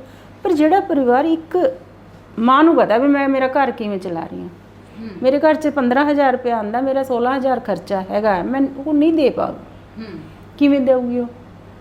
ਤੇ ਉਹਨੂੰ ਵੀ ਥੋੜ੍ਹਾ ਜਿਹਾ ਸਬਰ ਕਰੇ ਵੀ ਠੀਕ ਹੈ ਬਈ ਦੇਣਗੇ, ਤੈਨੂੰ ਵੀ ਦੇਣਗੇ, ਪਰ ਉਸ ਚੀਜ਼ ਦਾ ਇੰਨਾ ਵੱਡਾ ਇਸ਼ੂ ਬਣਾ ਲੈਣਾ। ਕਈ ਇਸ ਤਰ੍ਹਾਂ ਦੀਆਂ ਵੀ ਗੱਲਾਂ ਹੁੰਦੀਆਂ ਨੇ। ਇਸ ਚੀਜ਼ ਦੇ ਨਾਲ ਜੁੜਿਆ ਇੱਕ ਅਨੁਭਵ ਮੈਂ ਵੀ ਤੁਹਾਡੇ ਨਾਲ ਸਾਂਝਾ ਕਰਦੀ ਹਾਂ ਆਪਣਾ। ਇੱਕ ਦਿਨ ਮਾਰਕੀਟ ਦੇ ਵਿੱਚ ਨਾ ਮੈਂ ਇੱਕ ਦੁਕਾਨ 'ਤੇ ਖੜੀ, ਤਾਂ ਕੋਈ ਕੁੜੀ ਆਪਣੇ ਵਿਆਹ ਦੀ ਸ਼ਾਪਿੰਗ ਕਰ ਰਹੀ ਸੀ ਉੱਥੇ, ਅਤੇ ਉਹਨੇ ਉੱਥੋਂ ਜੋ ਵੀ ਮੇਕਅਪ ਦਾ ਸਮਾਨ ਉਹਦੇ ਹੱਥ ਦੇ ਵਿੱਚ ਆਇਆ, ਉਹਨੇ ਉਹ ਸਾਰਾ ਸਮਾਨ ਪਵਾ ਲਿਆ ਆਪਣੇ ਕਿੱਟ ਦੇ ਵਿੱਚ, ਇਹ ਵੀ ਪਾ ਦਿਓ, ਇਹ ਵੀ ਪਾ ਦਿਓ, ਇਹ ਵੀ ਪਾ ਦਿਓ, ਹੈ ਨਾ। ਅਤੇ ਜਿਨ੍ਹਾਂ ਦੇ ਨਾਲ ਉਹ ਆਈ, ਉਹਨੇ ਬਿੱਲ ਬਣਾਤਾ ਸ਼ਾਪਕੀਪਰ ਨੇ, ਕਿ ਜਦੋਂ ਹੁਣ ਉਹਨੇ ਬਿੱਲ ਦੱਸਿਆ ਤਾਂ ਇੱਕ ਛੋਟੀ ਜੀ ਕਾਰ ਦੇ ਵਿੱਚ ਉਹ ਆਏ ਹੋਏ ਸੀਗੇ ਤੇ ਉਹ 3-4 ਜਣਿਆਂ ਨੇ ਰਲ ਕੇ ਉਹ ਪੈਸੇ ਪੂਰੇ ਕੀਤੇ ਜਿੰਨੇ ਦਾ ਉਹ ਸਮਾਨ ਆਇਆ, ਹੈ ਨਾ। ਤੇ ਉਹਨੂੰ ਦੇਖ ਕੇ ਆਰਥਿਕਤਾ ਦਾ ਅੰਦਾਜ਼ਾ ਲੱਗਦਾ ਸੀ ਪਰਿਵਾਰ ਦਾ, ਹੈ ਨਾ। ਤੇ ਮੈਂ ਇੱਕ ਚੀਜ਼ ਸੋਚ ਰਹੀ ਸੀ ਕਿ ਵੀ ਜਿੰਨਾ ਇਹਨੇ ਸਮਾਨ ਲਿਆ, ਹੈ ਨਾ, ਤੇ ਪਰਿਵਾਰਿਕ ਹਾਲਾਤ ਉਵੇਂ ਦੇ ਨਹੀਂ ਲੱਗਦੇ। ਇੰਨਾ ਮੇਕਅਪ ਕਰਕੇ ਜਾਂ ਇੰਨਾ ਉਹ ਕਰਕੇ ਤੁਸੀਂ ਕਰਨਾ ਕੀ ਹੈ? ਬਿਲਕੁਲ ਉਹੀ ਕਿ ਜੇ ਤੁਹਾਡੀ ਆਰਥਿਕਤਾ ਤੁਹਾਨੂੰ ਇਜਾਜ਼ਤ ਦਿੰਦੀ ਹੈ ਤੁਸੀਂ ਕਰੋ, ਹੈ ਨਾ। ਪਰ ਸਿਰਫ ਇਸ ਲਈ ਕਿ ਵੀ ਮੈਂ ਸਿਰਫ ਕਿ ਮੇਰਾ ਹੱਕ ਹੈ, ਮੈਨੂੰ ਚਾਹੀਦਾ, ਹੈ ਨਾ। ਮਾਂ ਪਿਓ ਦੇ ਘਰੇ ਕੀ ਸਾਨੂੰ ਸਾਰੀਆਂ ਚੀਜ਼ਾਂ ਮਿਲ ਜਾਂਦੀਆਂ ਜਿਹੜੀਆਂ ਅਸੀਂ ਕਹਿੰਦੇ ਹਾਂ, ਜਿੱਦ ਕਰਦੇ ਹਾਂ, ਅਸੀਂ ਅੜਦੇ ਹਾਂ, ਹੈ ਨਾ। ਈਵਨ ਮਾਂ ਧੀ ਦੀ ਕਈ ਵਾਰ ਬਹੁਤ ਜ਼ਿਆਦਾ ਲੜਾਈ ਹੋ ਜਾਂਦੀ ਹੈ ਤੇ ਸੱਸ ਨਾਲ ਹੁੰਦੀ ਹੈ, ਫਿਰ ਅਸੀਂ ਉੱਥੇ ਕਈ ਵਾਰ ਸਮੱਸਿਆ ਬਣਾ ਲੈਂਦੇ ਹਾਂ ਨਾ। ਜੇ ਇਹ ਕਨਸੈਪਟ ਕਲੀਅਰ ਹੋ ਜਾਏ ਨਾ, ਆਪਾਂ ਸਵਰਗ 'ਚ ਹੈ। ਕੀ ਹੈ? ਕੁਛ ਨਹੀਂ ਹੈ, ਛੋਟਾ ਜਿਹਾ ਹੀ ਹੈ, ਠੀਕ ਹੈ। ਮਾਂ ਦਾ ਤਰੀਕਾ ਜਾਂ ਸੱਸ ਦਾ ਤਰੀਕਾ, ਮਾਂ ਹੈ, ਸੱਸ ਹਸਬੈਂਡ ਦੀ ਮਾਂ ਹੈ। ਸੱਸ ਕਦੇ ਨਹੀਂ ਚਾਹੂਗੀ ਕਿ ਮੇਰਾ ਬੱਚਾ ਡਿਸਟਰਬ ਹੋ, ਨਹੀਂ ਜਾਂਦੀ ਨਾ। ਪਰ ਇਹ ਚੀਜ਼ ਸਮਝ, ਥੋੜਾ ਜਿਹਾ ਕਹਿੰਦੇ ਫਾਸਲਾ ਜਦੋਂ ਆਪਾਂ ਰੱਖਦੇ ਹਾਂ ਫਿਰ ਇਹ ਚੀਜ਼ਾਂ ਹੋ ਜਾਂਦੀਆਂ ਨੇ। ਕਿਉਂਕਿ ਕੋਈ ਵੀ ਜਿਹੜੇ ਮਾਂ ਪਿਓ ਨੇ, ਚਾਹੇ ਉਹ ਮੁੰਡੇ ਵਾਲੇ ਹੀ ਨੇ, ਇਹ ਸੋਚ ਕੇ ਤਾਂ ਲੈ ਕੇ ਨਹੀਂ ਆਉਂਦੇ ਨਾ ਕੁੜੀ ਨੂੰ ਵੀ ਉਹ ਆਏ ਤੇ ਅਸੀਂ ਉਹਨੂੰ ਟੌਰਚਰ ਕਰੀਏ, ਹੈ ਨਾ। ਹਾਲਾਂਕਿ ਸਾਰੇ ਕੇਸ ਸੇਮ ਨਹੀਂ ਹੁੰਦੇ ਕਈ ਵਾਰ, ਪਰ ਫਿਰ ਇਹ ਹੁੰਦਾ ਕਿ ਜੋ ਅਸਲੀਅਤ ਹੈ ਬਹੁਤੇ ਕੇਸ ਉਹ ਦਬ ਹੀ ਜਾਂਦੇ ਆ ਜਦੋਂ ਭਰਮਾਰ ਦੂਜਿਆਂ ਦੀ ਹੋ ਜਾਂਦੀ ਹੈ। ਸਰੋਜ ਜੀ, ਤੁਹਾਡੀ ਆਪਣੀ ਜ਼ਿੰਦਗੀ ਬਹੁਤ ਪ੍ਰੇਰਨਾਦਾਇਕ ਹੈ, ਤੁਹਾਡਾ ਸੰਘਰਸ਼ ਹਲੇ ਵੀ ਜਾਰੀ ਹੈ, ਲਗਾਤਾਰ ਕਰ ਰਹੇ ਹੋ। ਕੀ ਕਹਿਣਾ ਚਾਹੋਗੇ ਸਾਡੀਆਂ ਭੈਣਾਂ ਨੂੰ, ਜਾਂ ਸਾਡੇ ਜਿਹੜੇ ਦਰਸ਼ਕ ਇਹ ਪ੍ਰੋਗਰਾਮ ਵੇਖ ਰਹੇ ਨੇ ਉਹਨਾਂ ਨੂੰ ਤੁਸੀਂ ਕੀ ਕਹਿਣਾ ਚਾਹੋਗੇ?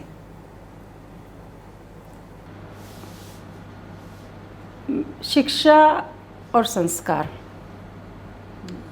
जिंदगी जीने के 2 महामंत्र हैं।